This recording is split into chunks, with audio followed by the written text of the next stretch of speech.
Hi అండి. Welcome back to SS Telugu audio నవలలు. ఈరోజు మీరు వినబోయే నవల బ్రహ్మముడి. ఎన్ఆర్ నంది గారు రచించారు. తుఫానులా వచ్చి తలుపు మీద పడ్డాడు శ్రీనివాసరావు. తుఫానులానే తలుపులు భళ్ళున తెరుచుకున్నాయి. అతని చేతిలో విస్కీ సీసా ఉంది. లోపలికి దెబ్బతిన్న పుంజులా తూలుకుంటూ వచ్చాడు. చుట్టూ చూశాడు. ఒక గదిలో చిన్న బల్బు వెలుగుతోంది. అటు చూశాడు. మంచం మీద ఆమె పడుకునుంది. అప్సరసలా ఉంది. రాక్షసి, డెవిల్ అనుకుంటూ చేతిలో ఉన్న విస్కీ సీసా కిందకి విసిరి కొట్టాడు. అది ముక్కలైంది. ఆ శబ్దానికి ఆమె కళ్ళు విప్పింది. సిల్ హుటీలో దెయ్యంలా కనిపించాడు. ఆమె చొప్పున లేవబోయింది. అతను మీద పడ్డాడు. ఆమె తప్పించుకుంది. జారిపోయిన చీర కొంగుని లాక్కుని గదిలోకి దూకింది. అతను చీర చింగు పట్టాడు. గెద్దలా పట్టాడు. చీర చిరిగిపోయింది. ఆమె అరవబోయింది. గబుక్కును లేచి ఆమెను మంచం మీద పడేశాడు. ఆమెకు అరవలేకపోయింది. డన్లపు పిల్లో బెడ్ మీద నుంచి లేచినట్టు గ్రహపతి తీరుబడిగా గుడ్ మార్నింగ్ చెబుతూ తూర్పు పొరుపు మీద నుంచి లేచాడు. మంచం మీద అడ్డంగా నిద్రపోతున్న శ్రీనివాసరావు ఆవులిస్తూ కళ్ళు విప్పాడు. గతుక్కుమన్నాడు. తనిక్కడికి ఎలా వచ్చాడు? చప్పున లేచిపోయాడు. శారదేది? గదులన్నీ వెతికాడు. దుప్పటి గదిలోంచి ద్వారం మీదుగా తోటలోకి దారి చూపిస్తోంది. శారదా అని అరుస్తూ తోట, పెరడు, గదులు వెతికాడు. వెనక గుడిసెలో ఉన్న గోపాలం ఏమైంది బాబుగారు అంటూ పొరుగునొచ్చాడు. శారద మిగతా మాటలు గొంతుకు నుంచి పెగల్లేదు. రాత్రి తనకు తెలియకుండా ఏదో జరుగుండాలి. గదిలో విస్కీ సీసా పగులుంది. కాళ్ళు వణికాయి. చేతులు పొట్లు తప్పాయి. గబగబా అక్కడ నుండి పొరుగులాంటి నడకతో శారద తండ్రి ఫణిభూషణరావు ఇంటికి వెళ్ళాడు. శారద ఎక్కడికొచ్చిందండి? చుట్ట కాల్చుకుంటున్న ఫణిభూషణరావు వెనక్కి తిరిగి చూశాడు. ఇక్కడికెందుకు వస్తుంది? వచ్చినా నువ్వు రాణిస్తావా అన్నాడు వ్యంగ్యంగా. ఏమైంది బాబు అనుకుంటూ లోపల నుంచి జానకం వచ్చింది. ఫణిభూషణరావు ఆమెను ముందుకు అడుగు వేయనివ్వకుండా చేత్తోనే ఆపాడు. ఏమైందో నీకు తెలీదా? తెలీదండి. నీకు తెలియకుండా ఎక్కడికి పోతుంది? అదే అర్థం కావడం లేదు. రావు అతని దగ్గరగా వచ్చాడు. నిజం చెప్పు, ఏం జరిగింది అని అరిచాడు. రాత్రి నేను పట్నం వెళ్ళి అర్ధరాత్రి అనుకుంటా వచ్చాను. తెల్లారి చూసేసరికి లేదు. అబ్బా వాదనలే గాని ఆ అమ్మాయి ఏమైందో ఆలోచించరేంటండి అని ఏడ్చింది జానకమ్మ. పద వెతుకుదాం అని రావు శ్రీనివాసరావుని తీసుకుని బండరాముడితో పాటు బయలుదేరాడు. కారులో రోడ్డు గట్రా వెతికారు. పొలాలు, తోటలు చూశారు. కొండలు, గుట్టలు కలి చూశారు. చివరికి కాలవగట్టంతా గాలించారు. ఎక్కడా శారద జాడ కనిపించలేదు. రావు కళ్ళు అగ్నిగోళాల్లా మండాయి. పళ్ళు పటపటా కొరికాడు. శ్రీవైపు గాలి చేసేటట్టు చూశాడు. శారద ఎక్కడికి వెళ్ళిందో నీకు తెలీదా? 100 సార్లు చెప్పాను నాకు తెలీదని. రావు చప్పున చెయ్యెత్తాడు. ఏమనుకున్నాడో చెయ్యి దించేసి షర్టు పట్టుకుని బరబరా ఈడ్చుకుంటూ పోలీస్ స్టేషన్కి పోయాడు. రావు చెప్పిందంతా విన్నాడు ఇన్స్పెక్టర్. వీడు హత్య చేసి ఉంటాడు, అరెస్ట్ చేయండి ఇన్స్పెక్టర్ అని కళ్ళనీళ్లతో చివరి మాటలు చెప్పాడు. ఇన్స్పెక్టర్ రావు ముంజేతిని తట్టాడు. ఆవేశపడకండి రావు గారు, మెల్లగా నేను అతన్ని కనుక్కుంటాను, మీరిక వెళ్ళిరండి. రావు అరుస్తూనే లేచాడు. శ్రీనివాసరావు దగ్గరకు వచ్చాడు. నీకు రేపటి వరకు గడువిస్తున్నాను. ఆ అమ్మాయి ఈ లోపల కనిపించిందా? సరే సరే, లేదా నిన్ను ఊరికమ్మ ఎక్కించకపోతే నా పేరు పనే కాదు అని చరచరా వెళ్ళిపోయాడు. అతను వెళ్ళిపోయిన చాలాసేపటి వరకు ఇన్స్పెక్టర్ మాట్లాడలేదు. ఇప్పుడు నన్నేం చెయ్యాలనుకుంటున్నారు ఇన్స్పెక్టర్ అని శ్రీనివాసరావు అడగడంతో నిట్టూర్పు విడిచాడు. నా డ్యూటీ ప్రకారం మిమ్మల్ని అరెస్టు చేయాలి. కానీ తగిన ఆధారాలు లేవు, వారెంట్ లేదు. ఈ వాళ్ళకి మిమ్మల్ని విడిచిపెడుతున్నాను. రేపోసారి వచ్చి కనిపించండి. ఈ మధ్యలో మేం కూడా శారద గురించి వాకప్ చేస్తాం. ఫణిభూషణరావు ఇంటికొచ్చేసరికి ఇంటి నిండా పరామర్శించడానికి వచ్చిన జనం పోగే ఉన్నారు. జానకమ్మ కంగారుగా భర్త దగ్గరకు వచ్చింది. ఏమండి, శారద కనిపించిందా? లేదు. అన్ని చోట్ల వెతికారా? వల్లకాట్లు కూడా వెతికాను అన్నాడు చిరాగ్గా. జానకమ్మ ఏడ్చింది. దాని బ్రతుకు మనమే చేజేతులా నాశనం చేసేస్తాం. నేనటే నాశనం చేసింది అని అరిచాడు పణి. కాదు, ఆ వాళ్ళది ఈ పెళ్లి వద్దుగాక వద్దని ఎంత ఏడ్చినా వినిపించుకున్నారా? ఒక్కగానొక్క బిడ్డ, దాని ఇష్టప్రకారం కానివ్వండి అంటే ఎంత ఎత్తున లేచారే. చూడండి ఇప్పుడేమైందో. రావు ఆలోచనలో పడ్డాడు. నిజమే, ఆ వాళ్ళ శారద ఈ పెళ్లి వద్దని గొడవ పెట్టింది. ఆ గొడవ మరింత చేసి భీష్మిస్తే తను ఈ పెళ్లికి ఒప్పుకునేవాడు కాదేమో. 6 నెలల క్రితం ఆమె హైదరాబాదులో బిఏ పరీక్షలు రాసొచ్చిన రోజులు. అలా బయటికెళ్ళి పొలాలు చూసొస్తానంటే సరే అని ఆమెను పంపించాడు. శారద ఒక నవల పట్టుకుని పొలం వైపుకు వెళ్ళింది. పొలాల్లో ఒక వైపు చిన్న పాక, అందులో బండరాముడు నాటుసారా తయారు చేస్తున్నాడు. శ్రీనివాసరావు గుడిసె దగ్గరకు వచ్చాడు. శ్రీనివాసరావుని చూసి అక్కడ తాగుతున్న వాళ్ళు ఎక్కడి వాళ్ళక్కడ గ్లాసులు పారేసి పారిపోయారు. యారా రావుడు, ఇంకా ఈ సారా బట్టి తీసేలేదా అరిచాడు శ్రీనివాసరావు. అదేటి బాబయ్య, పేదోళ్ళకి ఇదొక్కటే పెన్నిది. పొగలంతా రెక్కలు ముక్కలయ్యేటట్టు కట్టబడతారా? ఈ సాయంకాలం సల్లపట్టిన ఓ సొక్కేసుకుంటే పేణం కుదుట పడుద్ది. ఈ ఒక్క ఆనందాన్ని వాళ్ళ దగ్గర నుంచి లాగేసుకుంటే పాపం బాబయ్య అన్నాడు బండరాముడు. అందుకని వాళ్ళ సంసారాల్లో నిప్పులు పోసి నువ్వు డబ్బు గడించుకుంటున్నావు. నేను గడించుకుంటున్నానని ఇదుంటే తమరో దిగండి వ్యాపారంలో. నోర్మయ్ అని అరిచాడు శ్రీనివాసరావు. ఇదే నీకు చివరిసారిగా చెప్తున్నా. రేపు ఈ పాటికి ఈ పాకని ఇక్కడి నుంచి తీసేస్తే సరే సరే, లేదా తర్వాత ఏం జరిగినా నన్నేమన్నా లాభం లేదు అని చొప్పున వెనక్కి తిరిగాడు. ఎదురుగా 2 జడల శారద కనిపించింది. శ్రీనివాసరావు ఆమె వైపు క్షణం చూశాడు. ఆమె శారదని గుర్తుపట్టాక ఆమెను పలకరించాలో బండరాముడి గడి మీద కోపంతో తప్పుకుపోవాలో అర్థం కాక అలానే చూస్తూ ఉండిపోయాడు. ఏంట్రా రాముడు అంది శారద శ్రీని తప్పించుకుని ముందుకొస్తూ. రాముడు కంగారు పడిపోయాడు. వీలైనంతవరకు గుడిసెలో తన పరిశ్రమ ఆమెకు కనిపించకుండా ఉండాలని శతవిధాలా ప్రయత్నం చేస్తూ, ఏం లేదమ్మగారు, తమరిక్కడికి ఎందుకొచ్చారు, వెళ్ళిపోండి అమ్మగారు అని బ్రతిమిలాడాడు బండరాముడు. ఏం ఇదంతా రాకూడని చోట? తమలాంటి వారు రాకూడని పాపిష్టి చోటటిది.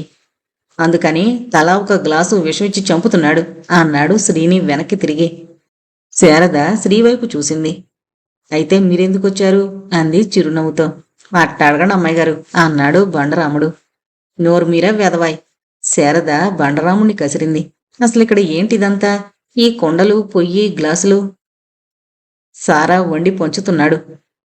పోలీసులు పట్టుకోరా, దక్షిణలు ఇచ్చుకుంటారు. మరి ఊరి పెద్దలు? ఎవరు పెద్దలంటే కరణం మునసబులేనా? వాళ్ళకి హోదావారీగా ముడుతుంది దక్షిణ. తన ట్రేడ్ సీక్రెట్స్ అన్నీ శ్రీ చెప్పేస్తున్నాడనుకున్నాడు బండరాముడు. పెద్దలంటే ఫణిభూషణరావు గారికి కూడా ఇస్తున్నానంటారు అయితే అన్నాడు శారద వైపు ఓరకంట చూస్తూ. ఏమోరా, ఇచ్చినా ఇస్తావు అని శ్రీ అంటుండగానే శారద శ్రీ అని అరిచింది. ఎవరి గురించి మాట్లాడుతున్నావో తెలుసా? మీ నాన్నగారి గురించే. విన్నారా అమ్మగారు, నాన్నగారి గురించి ఈయన గారు ఎంత లేసి మాట్లాడుతున్నారో. ఈయన ఇక్కడ అలగా జనానికి నాయకుడమ్మగారు. వాళ్ళండ చూసుకునే ఈయన ఈ ఊళ్ళో ఎన్ని నాటకాలాడాలో అన్నీ ఆడుతున్నారు. అలాగా అని శారద శ్రీవైపు చూసి వెనక్కి తిరిగింది. శ్రీ ఆమె వెనకనే వెళ్ళాడు. ఆమె చేతిలో శ్రీధర్ రాసిన నవల చూశాడు. నువ్వెప్పుడొచ్చావు శారదా? శారద అతని వైపు చూడకుండానే పుస్తకం తిప్పుతూ రాత్రి అంది. చదువు పూర్తయిందా? ప్రస్తుతానికి అయింది. నువ్వేం చేస్తున్నావు? బండరాముడు చెప్పాడుగా, రాజకీయాలన్నమాట. అన్నమాటే గాని ఆ పుస్తకం పూర్తిగా చదివావా? శారద ఒకసారి పుస్తకాన్ని చూసుకుంది. చదువుతున్నా. అతని పుస్తకాలు ఏమన్నా చదివావా? ఆల్మోస్ట్ అన్నీ చదివాను. బాగా రాస్తాడా? ఏం అంత ఆరాగడుగుతున్నావు? ఏం లేదు, ఆ చెత్త చదవడానికి నీకెంత ఓపిక ఎలా వచ్చిందని. What you mean? నాకతని నవలలు సహించావు, ఎద్దుకు రుచించవని అటుకలకు విలువ తగ్గదు కదా అంటూ విసురుగా వెళ్ళిపోయింది. శారదా శారదా అంటూ వెంటపడ్డాడు. ఏంటి వెంటపడ్డాం? సిగ్గులేదు? సిగ్గా? నాకా? ఎందుకు? చిన్నప్పటి నుంచి చదువుకున్నాం, కలిసిమెలిసి తిరిగాం. పైగా మీ నాన్న మా నాన్న ప్రాణ స్నేహితులు. ఆ చనువుతో కనపడక కనిపించామని పలకరిస్తున్నాను గాని నేనేం భుజాన్నేసుకుని పోవడం లేదుగా. ఓహో, భుజాన్నేసుకుని పోవాలని కూడా ఉందా? మరిచిపోయావా? చిన్నప్పుడు ఇలాంటి చిలిపి పనులు చేస్తూ ఉంటే రక్తం కారేట్టు కొట్టాను అంది శారద. అవునవును, నుదుటి మీద మచ్చ కూడా ఉంది చూడు అని ఆమె చెయ్యి తీసుకుని తన నుదుటి మీద పెట్టుకున్నాడు. శారద చెయ్యి లాక్కుని పారిపోయింది. శ్రీ నవ్వుతూ నిలబడ్డాడు. అతని భుజం మీద రాజకీయమంత బరువైన చెయ్యి పడింది. బలమున్న ప్రతిపక్ష సభ్యుడిలా నిలదొక్కుని వెనక్కి చూశాడు. రావు నవ్వుకున్నాడు. అమ్మాయితో గొడవ పడుతున్నావా? లేదండి. అయితే పర్వాలేదు అని మరోసారి భుజం తట్టి వెళ్ళిపోయాడు. ఒకనాడు శ్రీ ఇంట్లో కూర్చుని రాసుకుంటూ ఉండగా రాధ చెంగున గెంతుకుంటూ లోపలికొచ్చింది. శ్రీ రాసుకోవడం చూసి వెనక నుంచి వచ్చి కళ్ళు మూసింది. ఏంటే రాధా ఈ చిన్నపిల్ల చేష్టలు? చిన్నదాని కాకపోతే పెద్దదానా, నిలబడు అని శ్రీని నిలబెట్టి ఇద్దరి కొలతలు చూసింది. చూసావా, నీకంటే 6 అంగుళాలు చిన్నదాన్ని. అబ్బా, పెళ్ళై ఉంటే 6గురిని కనీసి ఉండేదానివి అని శ్రీ కూర్చున్నాడు. 6గురినా? మైగాడ్, సృష్టినే తలకిందులు చేసేస్తున్నావు. దేనికి? ఇప్పుడు నా వయసెంత? 16. 6గురు పిల్లల్ని కనాలంటే నేను కనీసం 10వ ఏట నుంచి పురుళ్ళు ప్రారంభించాలి. ఇది ప్రపంచ విడ్డూరం కాదా బావా? ఏడ్చావులే వెధవ, పెద్ద మాటలు నువ్వును. వీళ్ళు రాసుకోవాలి. రాధ అతని పక్కకొచ్చింది. బావా, మళ్ళీ ఆ శ్రీనాథ్ పేరుతోనే నవలు రాస్తున్నావా? ఆ, ఎంత పిరికివాడివి బావా. సొంత పేరు శ్రీనివాసరావు అని సలక్షణంగా ఉండగా ఈ శ్రీనాథ్ పేరేంటి బావా? నువ్వని తెలిస్తే ఊళ్ళో పెద్దలు ఊరేస్తారని భయమా? అబ్బబ్బా, నన్ను విసిగించి చంపకపోవే అని అరిచాడు శ్రీని. ఏంటి, హంటర్ వాలి పిల్ల ఎక్కడుందా అనుకుంటూ రావచ్చాడు. అవును తాతయ్య.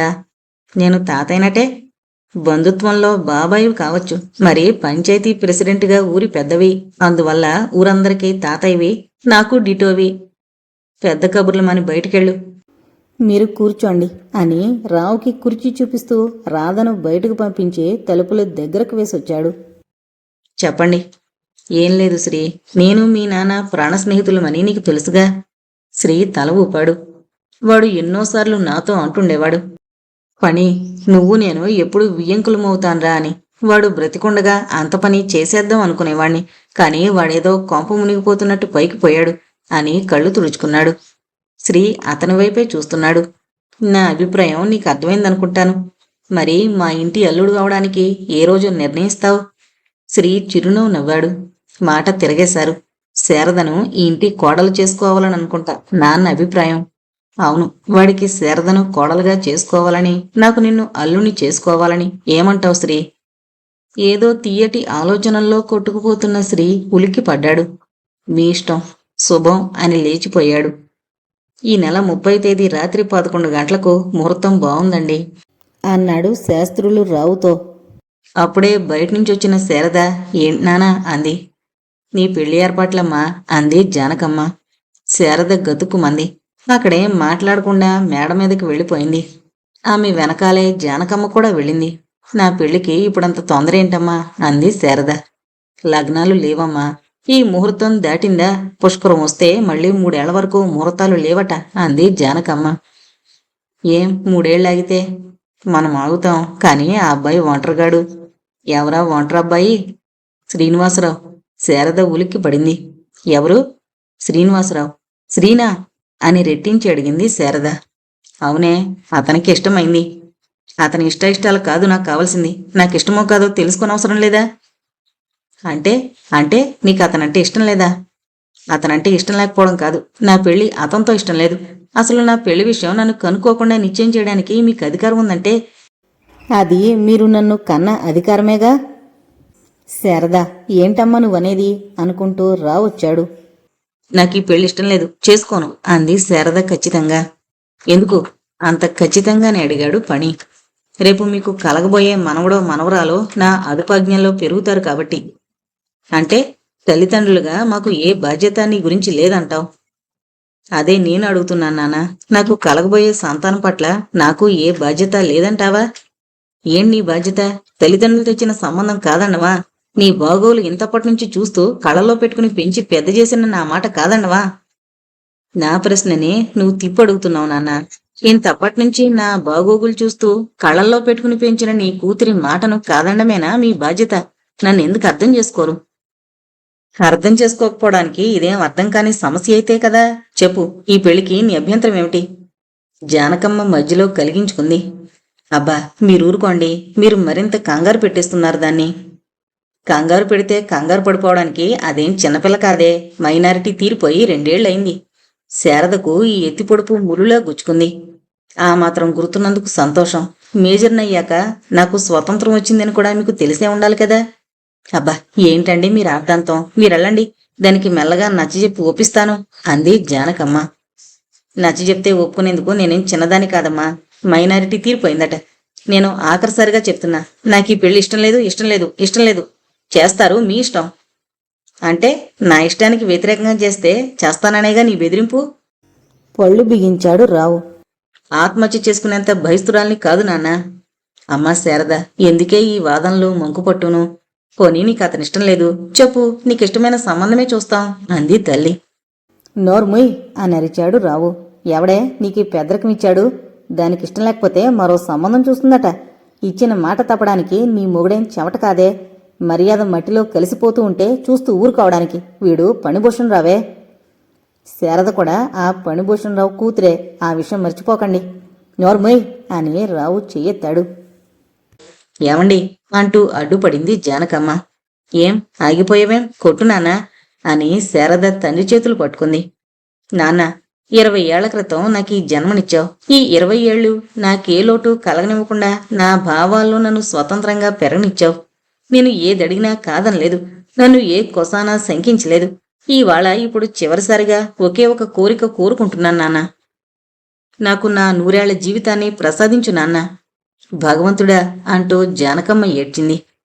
ఫణిభూషణ్ రావు భార్య వైపు చూశాడు. అతనికి ఏడుపొచ్చింది. అమ్మా శారద, నీకు 20 ఏళ్ల క్రితం జన్మనిచ్చిన నాకు మరో 20 ఏళ్ల క్రితం మా అమ్మ నాకు ఓ జన్మనిచ్చిందమ్మా. 20 40 ఏళ్లు నాలో పెరిగిన రక్తం నాకు పవిత్రమైందే. నువ్వు కలిగిన ఈ 20 ఏళ్లలోనూ నిన్ను ఏమీ అడగలేదు. నేను మొట్టమొదట కోరిక చేతులు జోడించి నిన్ను కోరుకుంటున్నానమ్మా. ఇదొక్కటే, ఇదే ఆఖరి కోరిక. నా వంశగౌరవాన్ని నిలబెట్టమ్మా. రావు చేతులు జోడించాడు. శారద నిలువుచూపుతో అలానే ఉండిపోయింది. ఇచ్చిన మాటకు ఎంత విలువుంటుందో నీకు అర్థం కాకపోవచ్చు. శ్రీ తండ్రి నా ప్రాణ స్నేహితుడు. శ్రీకిచ్చి నీకు చిన్నప్పుడే పెళ్లి చేసేద్దామనుకున్నాను. కాని కొడుక్కి ఏదన్నా అయితే నీ గతి ఏం కాను అని ఆలోచించింది ఆ పుణ్యవతి. ఆ బాల్య వివాహానికి ఒప్పుకోలేదు. పోనీ శ్రీ తండ్రి బ్రతుకున్న రోజుల్లో ఆ పెళ్లి చేసేద్దామనుకున్నాను. కాని నీ చదువు పూర్తి కానివ్వమన్నాడతను. వాడు పోయాడు. శ్రీకి ఇక ఎవరూ లేరమ్మా. నాకు నాని చెప్పుకునేవాళ్లు ఎవరన్నా ఉంటే శ్రీ ఒక్కడేనమ్మా. అతనే నాకు కొడుకైనా అల్లుడైనా. నీకిష్టం లేదని చెప్పేస్తే శ్రీ ఏం బాధపడ్డు, కాని నేను బ్రతకలేనమ్మా. శారద చేతులు పట్టుకుని కళ్ళనీళ్లు తిప్పుకున్నాడు. శారద శిలైపోయింది. తండ్రి అంత నిక్కచ్చిగా వాదిస్తూ కంటతడి పెట్టుకుంటుంటే తనెలా ఎదిరించగలదు? నేను దేవతను కాను నాన్న, నీకు వరమివ్వడానికి అంది దిగజారిపోతూ. పోనీ నేను రాక్షసుణ్ణి, నాకు శాపమిచ్చి శ్రీని రక్షించు అన్నాడు పణి. శారద క్షణం నోట మాటలేక నిలబడిపోయింది. నాన్న, జీవితంలో ఎప్పుడూ అడగని వాడివి. మొట్టమొదటిసారిగా వరం నా నుంచి కోరావు. కూతురిగా నీ కోరికను తీర్చడం నా విధి. చెప్పు, నీ వరం నేను శ్రీని పెళ్లి చేసుకోవడం ఒకటే కదూ? రావు కూతురి ముఖంలోకి చూశాడు. తర్వాత లేని నవ్వు తెచ్చుకుంటూ ఏదో విశదీకరించే ధోరణిలో అమ్మా శారద అని మొదలు పెట్టేసరికి శారద అడ్డుపడింది. ఏం వివరించకు నాన్న, చెప్పు, అదొకటేగా నీ కోరిక? అవును అన్నాడు రావు నిట్టూర్పు విడుస్తూ. సరే, ఈ నెల 30వ తేదీ ముహూర్తం ఖాయించేయండి అని లోపలికి వెళ్ళిపోయింది. 30వ తేదీన ఆ ఊరంతా ఓ స్వర్గంలా తయారైంది. పెళ్లిలో మాత్రం శారద ధీమాగా దర్జాగా మౌనంగా ఉంది. రాధయ్య ఎంత ఏడిపించినా మాట్లాడలేదు. మంగళసూత్రధారణ జరిగాక శారద పెద్దగా నిట్టూర్పు విడిచింది. అగ్ని చుట్టూ తిరగమన్నారు, తిరిగేసింది. కాళ్ళు తొక్కమన్నారు, తొక్కింది. బొంతులాటన్నారు, ఎస్ అంది. అరుంధతిని చూడమన్నాడు. శూన్యాకాశాన్ని చూసి నవ్వుకుంది. తర్వాత లోపలికొస్తుంటే రాధ గుమ్మం దగ్గరే అడ్డింది. లోపలికొచ్చే ముందు పేర్లు చెప్పాలక్క అంది రాధ. శారద గట్టిగా చెప్పింది. బనగాని ఫణిభూషణరావు గారి ఏకైక పుత్రిక, ఈనాటి నుంచి, ఈ క్షణం నుంచి కేశవాని శారదగా మారిపోతున్న నేను, నా ప్రాణేశ్వరుడు, అధికారి, భర్త అయిన శ్రీ కేశవాని శ్రీనివాసరావు గారు కలిసొచ్చాం అంది కసిగా. అబ్బా, ఎంత బట్టి పట్టావక్క, పౌరాణిక నాటకం డైలాగులా అంది రాధ. నవ్వుతూ, ఏమండి బావగారు, తమరు ఎవరితో వచ్చారో చెప్పండి అంది శ్రీని. డిటో అన్నాడు శ్రీ. డిటో ఏంటి? అక్క డైలాగుకి కార్బన్ కాపీలా, సరిగ్గా చెప్పు. నేను శారద అన్నాడు శ్రీ క్లుప్తంగా. ఫణిభూషణరావు తృప్తిగా నిట్టూర్పు విడిచి కళ్ళు తుడుచుకున్నాడు. ఇదంతా జ్ఞప్తికొచ్చి ఫణిభూషణరావు కళ్ళు తుడుచుకున్నాడు. అలా కొయ్యబొమ్మలా కూలబడిపోయారేంటండి? పోనీ హైదరాబాదు ఫోన్ చేసి ఏ స్నేహితుల ఇంటికన్నా చేరిందో ఏంటో కనుక్కోండి. ఫణిభూషణరావు చప్పున లేచి Hyderabad, Vijayawada, Visakha phone calls book చేశాడు. గది తలుపులు బిగించుకుని ఫోన్ దగ్గరే కూలబడిపోయాడు. 3 రోజులైనా శారద జాడ తెలియలేదు. శ్రీకి భయం కంటే బాధ ఎక్కువైంది. ఇంతలో బయట ఎవరో పిలిచారు. శ్రీ బయటికెళ్ళి సమస్సు తీసుకుని చూసుకున్నాడు. ఏంటి బావా అనుకుంటూ రాధొచ్చింది. ఫణిభూషణరావు గారు నా మీద కేసు పెట్టారు. అల్లుడి మీద కేసా? ఇప్పుడంటే అల్లుడయ్యాను గాని ఇంతకుముందు ఎప్పుడూ కూడా ఆయనకు విరోధినేగా.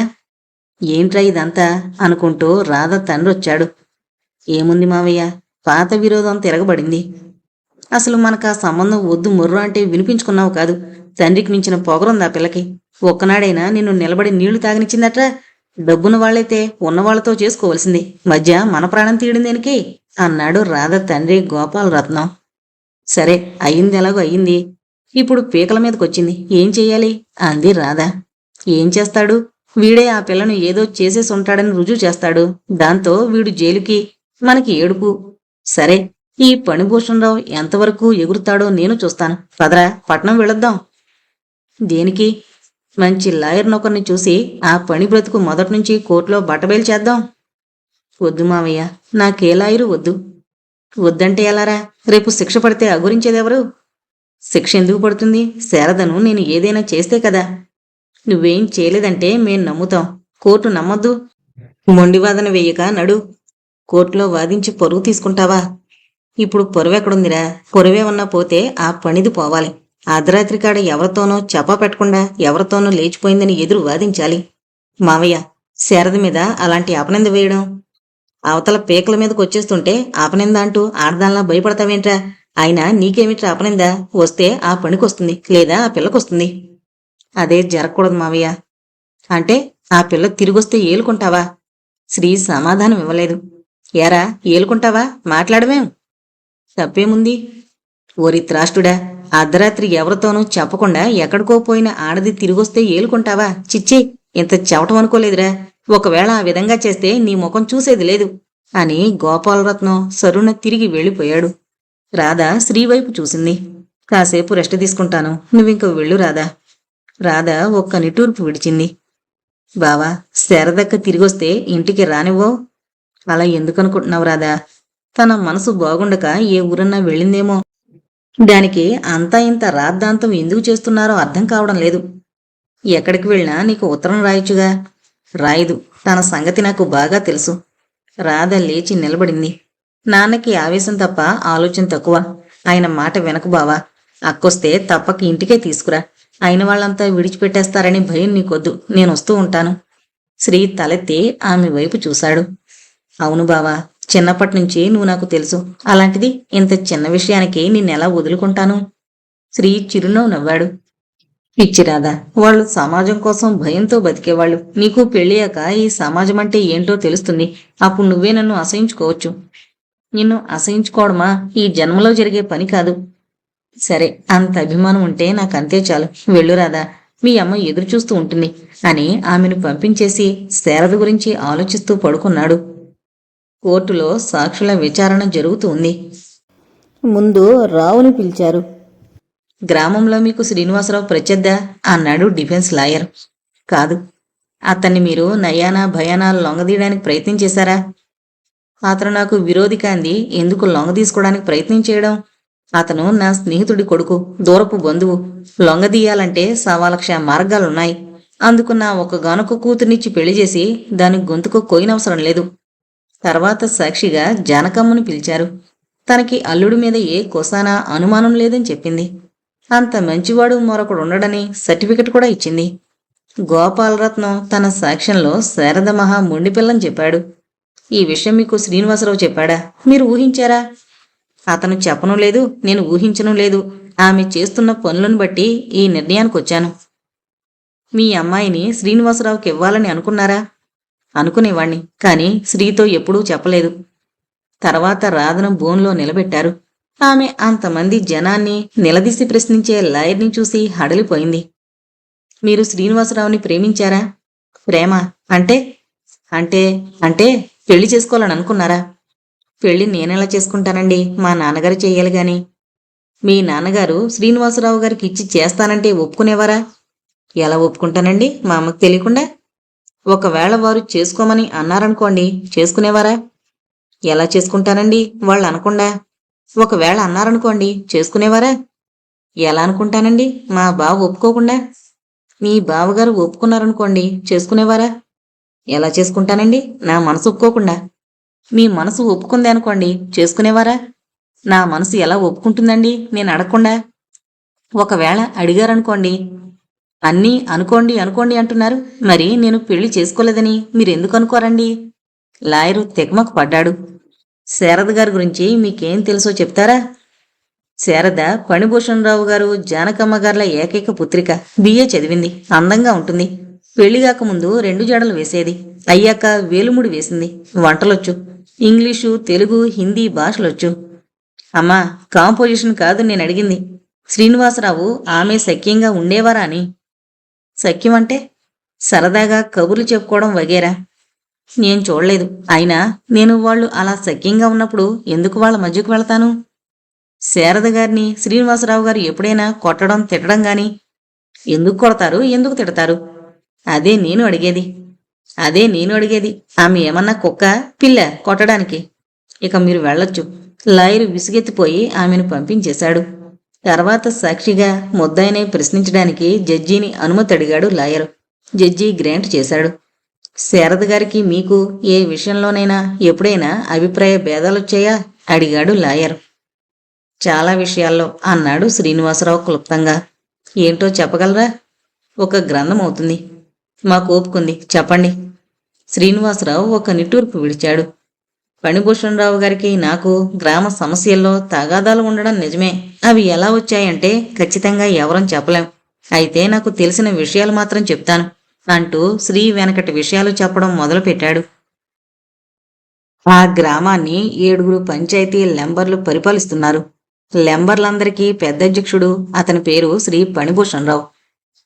తండ్రి పేరు పుండరీకాక్షుడు. వయసు దాదాపు 40 ఏళ్లు. రెండవ లెంబర్ ఉపాధ్యక్షుడు పానకాలరావు. దాదాపు 400 ఎకరాల పల్లపు భూమి ఉంది. అతనికి ఆడపిల్లల జబ్బు ఒకటి ఉంది. అలవాటు ప్రకారం ఒకసారి హైదరాబాద్లో సినిమా హాల్ దగ్గర ఒక అమ్మాయికి కన్ను గీటితే ఆమె ప్రియుడు ఆ కన్నుని కాస్త పుణ్యం కట్టుకున్నాడు. వయసు 40 లోపు. 10 ఏళ్లు తక్కువైతే శారదనే పెళ్లి చేసుకునేవాణ్ణి కదా అని ఎవరూ చూడకుండా శారద పెళ్లిలో పక్కచాటుగా ఏడ్చాడు. పనికి దూరపు చుట్టం, తెల్లగా ఉంటాడు. మజ్జిపాపిడి తీస్తాడు. ఒక కన్ను హైదరాబాదులో తీసేశారు కాబట్టి కళ్ళకి నల్ల కళ్ళద్దాలు పెడతాడు. అందువల్ల కోతలకొచ్చే అమ్మాయిల్లో ఏ అమ్మాయిని చూస్తున్నాడో తెలియక ఏ అమ్మాయి అతని వైపు చూడడం లేదు. లైసెన్సు లేకపోయినా తాగలడు. మూడవ లెంబరు మాణిక్యాలరావు. తాగడు, వ్యభిచరించడు. గాంధీగారంటే మహా ఇష్టం. అందుకని గావంచ కట్టడనుకోండి, జాతీయ అంతర్జాతీయ సమస్యల మీద అనర్గళంగా ఉపన్యసించగలడు. అయితే గాంధీగారి మీద చాలా చిన్న కోపం ఉంది ఆయనకు. గాంధీగారు పోతూ పోతూ దేశాన్ని తన కూతురైన ఇందిరాగాంధీ చేతుల్లో పెట్టిపోయారని. ఆయనకు ధాన్యం మిల్లు ఒకటి ఉంది. అందులో 10,000 వరకు బస్తాలు దాచుంచాడు. దేశానికి కరువొచ్చినప్పుడు కాస్త హెచ్చు ధర తీసుకుని కాస్త కాస్తగా ధాన్యం అమ్మాలని బస్తాల మీద తిష్టవేసిన పంచాయతీ భక్తుడు. అతనికి పిల్లలు లేరు. పిల్లల్లేని 4వ లెంబర్ లంబోదరం. 4 పెళ్లిళ్లు చేసుకున్నాడు. 4 బ్రతికే ఉన్నారు. ఈ 4 కాక ఒక మాలపేటలో ఒక లక్ష్మి, పక్క ఊళ్ళో మేరీ, 2 భార్యలు కేసులు పెట్టకుండా డాక్టర్ల చేతులు నోళ్లు తడిపాడు. పర్యవసానంగా పెద్ద భార్యకు పక్షవాతం, 2వ భార్యకు గుండె జబ్బు, 3వ భార్యకు మూలశంక, 4వ భార్యకు నడుం పడిపోయింది అనే సర్టిఫికెట్లు సంపాదించాడు. అందువల్ల మరో పెళ్లి చేసుకోవాలనుకుంటున్నాడు. కాని తనలో ఏం లోపం లేదంటాడు. 5వ లెంబరు అప్పల నరసయ్య. అసలు ఆడవాళ్ల వైపు కన్నెత్తి చూడ్డం, చివరకు భార్యను కూడా. అయినా ఆమెకు వస్తాదుల్లాంటి కొడుకులు పుట్టారు. 2 కొడుకులు పుట్టాక అతనికి గోడ మీద 2 లేక 3 చాలుండోయ్ ఉన్న సంతాన నిరోధం ప్రకటన కనిపించి తను సంతాన నిరోధం చేసేయాలనుకున్నాడు. అతనికి 400 మాత్రమే పొలం ఉంది. 2 కొడుకులకి 500 ఎకరాలు పంచాలంటే మరో 600 ఎకరాలు సంపాదించాలి. అందుకోసం తర్వాత ఎన్నికలకు ఎమ్మెల్యేగా నిలబడాలి అనుకుంటున్నాడు. 6వ లెంబరు ఆనందం. అందమైన భార్య ఉండడం అతనికి గొప్ప సర్టిఫికెట్. ఆమె అస్తమానం హైదరాబాదు వెళుతూ ఉంటుంది. వెళ్ళొచ్చినప్పుడల్లా ఒక లైసెన్సో ఒక పర్మిటో చీర చెంగున కట్టుకుని వస్తుంది. అతనికి డైరెక్టుగా ఎంపీ అవ్వాలనుంది. అందువల్ల అతని భార్య ఈ మధ్య ఢిల్లీ వెళ్లడం మొదలుపెట్టింది. కానీ అక్కడ పోటీ ఎక్కువగా ఉండడం వల్ల బొంబాయి వెళ్లి బ్యూటీ సెంటర్లో జుట్టు కత్తిరించుకుని వచ్చింది. అక్కడే ఉండిపోవాలనుకుంది. అక్కడ బాగా ఉండాలంటే సినిమాల్లో వేషాలు వేయడం ఒకటే అనుకుంది.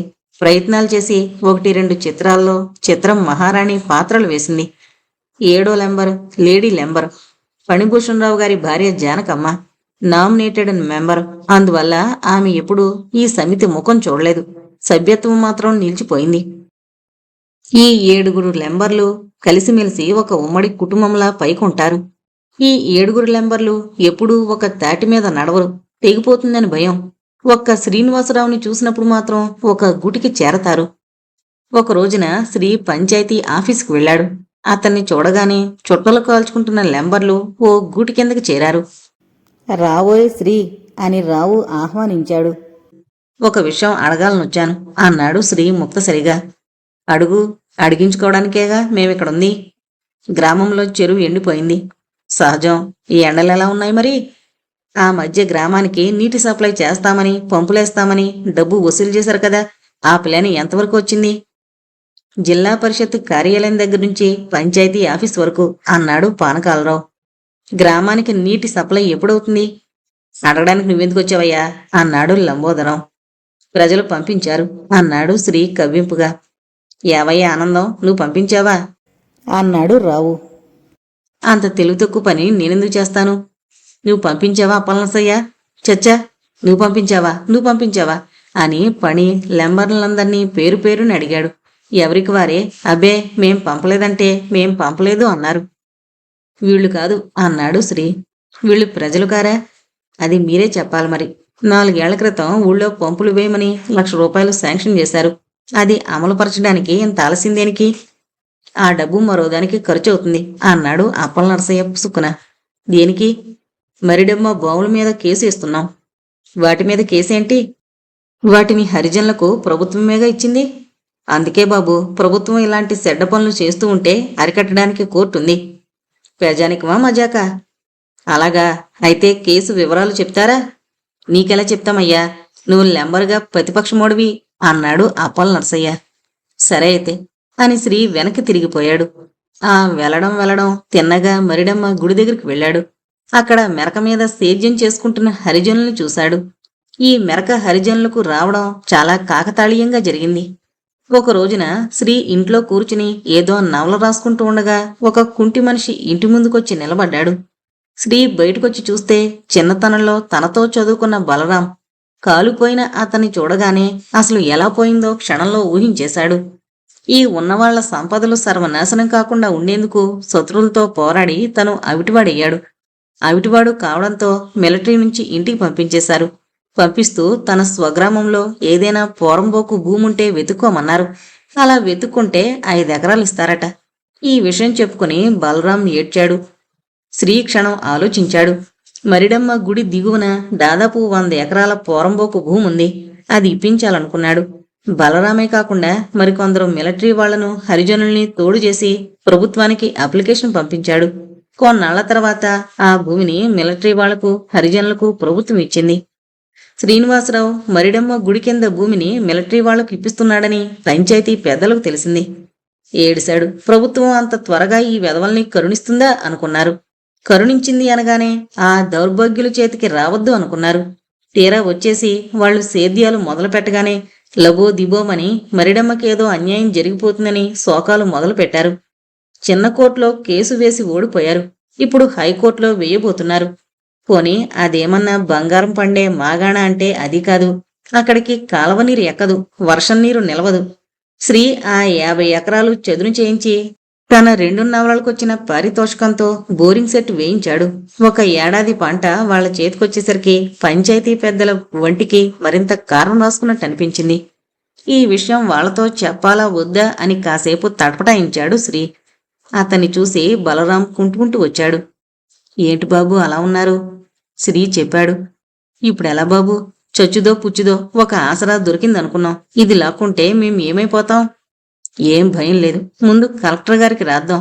ఆయన వచ్చి ఎంక్వైరీ చేస్తే సరే, లేదా సరాసరి ఢిల్లీకే రాస్తాను అన్నాడు శ్రీ. ఆ రాత్రే శ్రీ ఇంటికి వెళ్లి కలెక్టర్ గారికి వినతి పత్రం రాశాడు. 2వ నాటికల్లా కలెక్టర్ సిబ్బందితో పాటు ఆ గ్రామానికి వచ్చేశాడు. దేవుడైనా ప్రత్యక్షమవుతాడు గాని ఈ దేశపు గవర్నమెంట్ ఆఫీసర్లు బ్రహ్మప్రళయం వచ్చిన ఆఫీసుల్లోనే తొంగుంటారని పంచాయతీ లెంబర్లకి ఒక మరచలేని మంచి నమ్మకం. అలాంటిది జిల్లా అంతటికీ అధికారైన కలెక్టర్ ఆ గ్రామానికి వచ్చాడనగానే గ్రామానికి ఏదో పీడ పట్టుకుంది అని బాధపడ్డారు. ఆనవాయితీ ప్రకారం పంచాయతీ ప్రెసిడెంట్ ఆయనకి ఎదురెళ్ళి నమస్కారం చేసి మా ఇంటికి దయచేయండి సార్ అన్నాడు. పని మీద వచ్చాను అన్నాడు జిల్లాధికారి. ఏం పని సార్ అని లెంబర్లు అడిగేలోపునే కలెక్టర్ అన్నాడు. ఈ ఊళ్ళో మరిడమ్మ ఉందా? మరిడమ్మ? ఓహో అదా, అది చాలా రోజులైందండి ఎవరితోనో లేచిపోయి. దాని మొగుడు కొడుకు ఉన్నారు. మరిడమ్మంటే మనిషి కాదండి, ఏదో దేవత గుడి ఉందట, దర్శనం చేసుకోవాలని వచ్చారా? మహా సత్యం గల దేవత, రండి సార్ వెళదాం అని రావు కలెక్టర్తో పాటు మరిడమ్మ గుడివైపు బయలుదేరాడు. అక్కడ శ్రీ నీటి పంపుని ఏదో రిపేర్ వస్తే బాగు చేస్తున్నాడు. కలెక్టర్ అతని దగ్గరికి వచ్చాడు. శ్రీ తలెత్తి చూసి కలెక్టర్ని గుర్తుపట్టి నమస్కారం చేశాడు. నా పేరు శ్రీనివాసరావండి. కలెక్టర్ అతన్ని యగాదిగా చూశాడు. మీరేనా మాకు మెమరాండం పంపించింది? అవునండి. రావు ఆశ్చర్యంగా చూశాడు. ఏం మెమరాండం సార్? ఈ గుడి దగ్గరున్న పొలాలని పేదవాళ్లకు, హరిజనులకు, మిలిటరీ వాళ్లకు గవర్నమెంట్ పంచిస్తే పంచాయతీ వాళ్ళు వీళ్ళని నానా తిప్పలు పెడుతున్నారట. తిప్పలేం పెడుతున్నాం సార్, కోర్టులో కేసు వేశాం అన్నాడు రావు.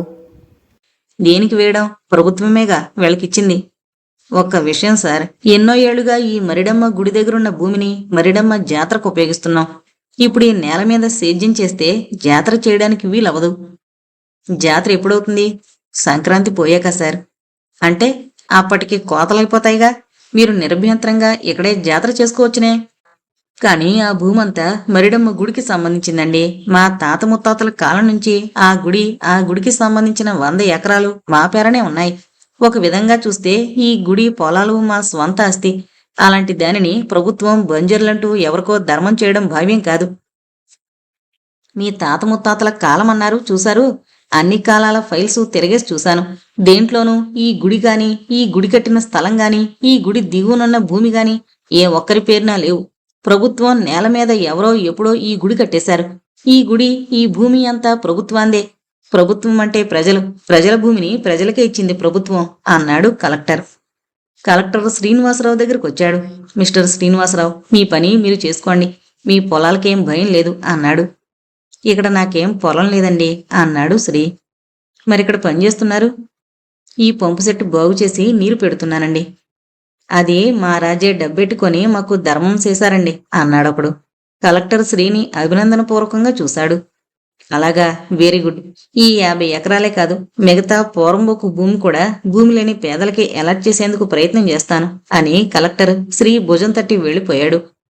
రావు పళ్ళు పటపటా కొరికాడు. అతనితో పాటు మిగతా లెంబర్లు కోరం ఉండదని కోరలు కొరికారు. కలెక్టర్ భుజం తట్టగానే పండగైపోయినట్టు కాదు, ప్రభుత్వం మా పార్టీది, రేపే మంత్రి గారిని రప్పించకపోతే నా పేరు పనే కాదు అని రావు అరిచాడు. అతని పేరు పని అని నిలబెట్టాలనో ఏమో గాని 3వ నాటికల్లా డిప్యూటీ మినిస్టర్ గారు టూర్ వేయించుకుని టాపు గేర్లో వచ్చేశారు. కలెక్టర్ గారిలా కాకుండా అతను రావింట్లోనే మకాం పెట్టాడు. ఈ మకాంతో రావు ఏం పర్మిట్ కొట్టేస్తాడో అనుకుని ఆనందం తెగ ఇదే పోయాడు. ఇలాంటి సమయాల్లో తన భార్య ఉంటే ఎంత బాగుండిపోను అని రావు పెరట్లో ఎవరూ చూడకుండా చెంబుడు కన్నీళ్లు కరిచాడు. డిప్యూటీ మినిస్టర్ గారు రోజు మందు పుచ్చుకోకపోతే లాభం లేదని ఒక డాక్టర్ గారు సర్టిఫై చేశారు. దాంతో ఆయన ఆల్ ఇండియా లిక్కర్ పర్మిట్ సంపాదించుకున్నాడు. మంత్రి గారు మంచి భోజన ప్రియుడు అని తెలుసుకుని పని మంచి ఫారెన్ విస్కీ 10 పందెం కోళ్ళని తెప్పించి పెట్టాడు. పాలవ తిన్న మంత్రి గారు ప్రసన్నుడై బులావ్ శ్రీనివాసరావుకో అని హిందీలో అరిచాడు. ఆ అరుపులకి తెలుగులో జడుసుకున్నారు. మంత్రిగారు నెక్స్ట్ ఎలక్షన్లకి ఢిల్లీ ఎంపీగా నిలబడాలని అనుకుంటున్నారు. అందుకని ఈ చిన్నగా చేవాట్లు నేర్చుకుంటున్నాడు. బులావ్ అన్న పలావ్ గారి కేకకి శ్రీ జడిసిపోయి ఆ క్షణంలోనే రావింటికి వెళ్లలేదు. పొద్దుట డిఎం గారు హ్యాంగ్ ఓవర్లో ఉండగా వెళ్ళాడు. ఆ రాత్రంతా మీకేం భయం లేదు పనిగారు, 1,00,000 మంది వరకు జనాన్ని జైల్లో పెట్టించే అధికారం డిప్యూటీ మినిస్టర్గా నాకుంది. అసలు ఈ మరిడమ్మకు ఈ శ్రీనివాసరావు ఏమవుతాడని ఆమె పొలాన్ని లాక్కుంటున్నాడు. అసలు ఆ మరిడమ్మ ఎలా ఊరుకుంది? నో నహి, మై మరిడమ్మకో సహాయం కరుంగా నేను అమాయకురాలైన ఆ మరిడమ్మకు సహాయం చేస్తాను. ఆమె పొలాలు ఆమెకి ఇప్పిస్తాను. ఆ పొలాల్ని ఆమె తన ఇష్టం వచ్చిన వాళ్ళకి కౌలుకిచ్చుకునేట్లు చేస్తాను. ఇదే నా వాగ్దానం. బోలో స్వతంత్ర భారత్ కి జై జై హింద్ అని తనకు తానే ఉపన్యాసం ఇచ్చేసి చప్పట్లు కొట్టేసుకున్న మంత్రి గారు ఉదయం శ్రీనివాసరావుని చూడగానే అతన్ని పక్కకు తీసుకెళ్లి, చూడు బాబు, దేశానికి మీలాంటి యువతరమే కావాలి. ప్రభుత్వ యంత్రాంగం సరిగ్గా పనిచేస్తుందో లేదో మీరు చెక్ చేస్తూ ఉండాలి. చూడు బాబు, జమీందారీ రద్దు బిల్లొస్తోంది. ఈ భూములు ఎవరికీ శాశ్వతం కావు. అందువల్ల ఆ మరిడమ్మ గారికి 10 ఎకరాలుంచేసి మిగతాది పేదలకు పంచేస్తాను అన్నాడు. మరిడమ్మ జమీందారిని కాదండి. పోనీ అన్యాయంగా పొలాలు పడేసుకున్న వడ్డీ వ్యాపారస్తురాలు అనుకుందాం. ఏది ఏమైనా ఆమెకింత పొలం అనవసరం. శ్రీ నవ్వుకున్నాడు. మంత్రిగారిని చాలా పెడత్రోవను పట్టించారన్నమాట. మరిడమ్మంటే ఈ ఊరి దేవతండి. మంత్రిగారు చిన్నగా నాలుగు కొరుక్కుని మాట తడబడ్డాడు. ఎవరైతేనే అంత భూమి ఒక వ్యక్తికి చెంది ఉండరాదు అని అక్కడికి ఆ టాపిక్ తుంచేసి, చూడు బాబు, క్రితంసారి ఎవరికి ఓటు చేశావు అడగకూడదనుకో అన్నాడు. ఓటు చేయలేదండి అన్నాడు శ్రీ. క్యో? వాళ్ళు ఓటు ఇవ్వలేదండి. మంత్రిగారు మళ్ళీ కుయ్యమన్నారు. మా నాన్నగారి పేరు జానకీదేవి గారని ప్రింట్ అయింది. నా పేరు శ్రీమతి వాసమ్మ అని మార్చేశారు. అందువల్ల బ్యాలెట్ పేపర్లు ఇవ్వలేదు. మంత్రిగారు కట్టుడు పళ్ళని పటపటా కొరికారు. బద్మాష్లో అన్ని తప్పులే ప్రింట్ చేస్తారు. హైదరాబాద్ వెళ్ళగానే వాళ్ళ మీద యాక్షన్ తీసుకుని ఈసారి కరెక్ట్గా ప్రింట్ అయ్యేటట్టు చూస్తాను. నువ్వేం బాధపడకు బాబు. చూడు బాబు, నేను ఈ నియోజకవర్గం వాడినే. ఈసారి ఢిల్లీకి వెళ్ళాలనుకుంటున్నాను. అర్థమైందనుకుంటాను అని శ్రీ భుజం తట్టి ఫారెన్ విస్కీలు తాగి కోళ్ల పలావులు తిన్న గారు కారెక్కిపోతూ ఉంటే పంచాయతీ ప్రెసిడెంట్ రావు తల పట్టుకుని అలాగే కూలబడిపోయాడు. శ్రీ మీద కత్తి కడితే లాభం లేదు. మంత్రులు వాడి భుజమే తడుతున్నారు. ఆఫీసర్లు వాడి మాటే రైట్ అంటున్నారు. ఇక నయ్యానా వాణ్ణి లొంగ తీసుకోవడం మంచిది అనుకున్నాడు రావు. ఆ మాటే పంచాయతీ ఆఫీసు చూరు కింద చెప్పాడు. ఎలా లొంగ తీసుకుంటావయ్యా అని అడిగాడు ఒక లెంబరు. ఆ ప్రశ్నకు ఆ పంచాయతీ చూరు కింద సమాధానం చెప్పలేదు. లేడీ లెంబరైన భార్యతో చెప్పాడు. ఆ అమ్మాయికి మైనారిటీ తీరిపోయిందే జానకి అన్నాడు. పని అమెరికాను కొత్తగా కనిపెట్టిన వాళ్ళ? అవును, 2 ఏళ్లయిందిగా అంది జానకమ్మ. అమెరికా పుస్తకాల్లో ఉంటే ఎక్కడో ఉందన్నట్లు మాట్లాడుతున్న భర్తని అయోమయంగా చూసి, మరి దానికి పెళ్లి పెటాకులు చేయొద్దు? అవునండి, మా అన్నయ్య కొడుకున్నాడు, రాధా మనోహరం. వాడు బిఏ చదివాడు. ఎవడు? ఆ హిప్పీ వెధవా? వాడికా శారదనివ్వడం? నా కంఠంలో ఊపిరుండగా ఆ మాట మళ్ళీ ఎతకు. అయితే మీరే ఒక సంబంధం చూసుకోకుండా నన్ను సంప్రదించడం దేనికి? చూశానే, మా జానకిరామయ్య లేడు. ఎవరు? శ్రీనివాసరావు తండ్రా? అతనికి ఇచ్చి చేస్తారా? వాడు చచ్చిపోయి 3 ఏళ్లయిందే పుచ్చొంకాయ్.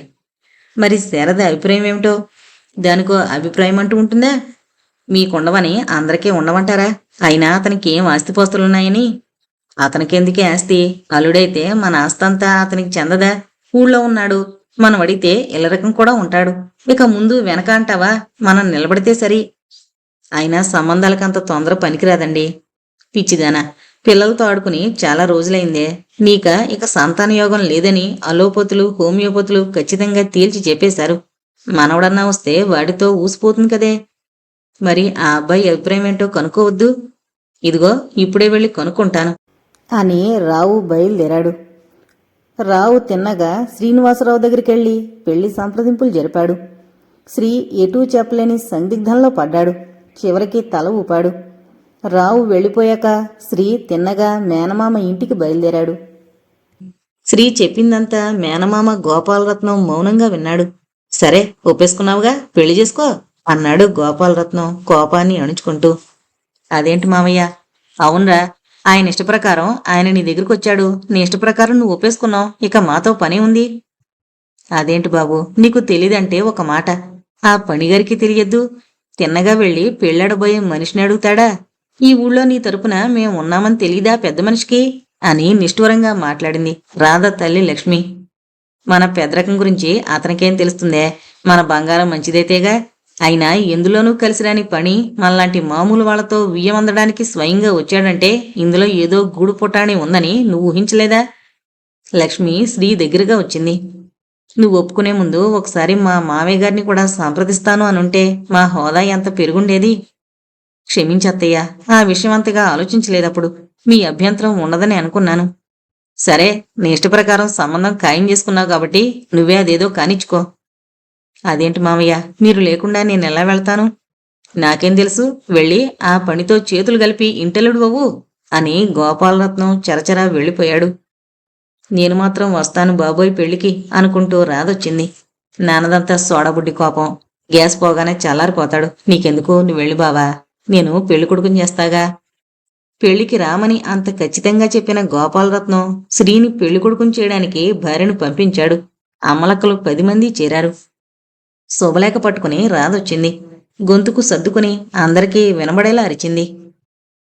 స్వస్తి శ్రీ చాంద్రమాన సంవత్సరం డరడా డరడా డరడడడ్డా అనగా ఆదివారం రాత్రి 8:15 నా బావగారు స్వర్గీయ కేశగాని జానకిరామయ్య గారి ఏకైక పుత్రుడు అనగా ఒక్కడే ఒక కొడుకైన శ్రీనివాసరావుకి డరడా డరడరా గడరా గ్రామ కాపురస్తురాలు బనగాని పణిభూషణరావు ఏకైక పుత్రిక అనగా ఓన్లీ వన్ డాటర్ అయిన చిరంజీవి సౌభాగ్యవతి శారదకిచ్చి డరడరా చేయ నిశ్చయించినారుగాన డరడరా డడ్డాడాం డిండోంగాళ్లంతా బిస్తర బిచాణాలతో చెప్పుల విస్తర్లతో పెళ్లికి రావాల్సిందహో ఇట్లు భవదీయుడు గోములపల్లి గోపాలరత్నం అండ్ డాటర్ అనగా నేను టట్టడా అని అనౌన్స్ చేసి శ్రీ దగ్గరికి వెళ్ళింది.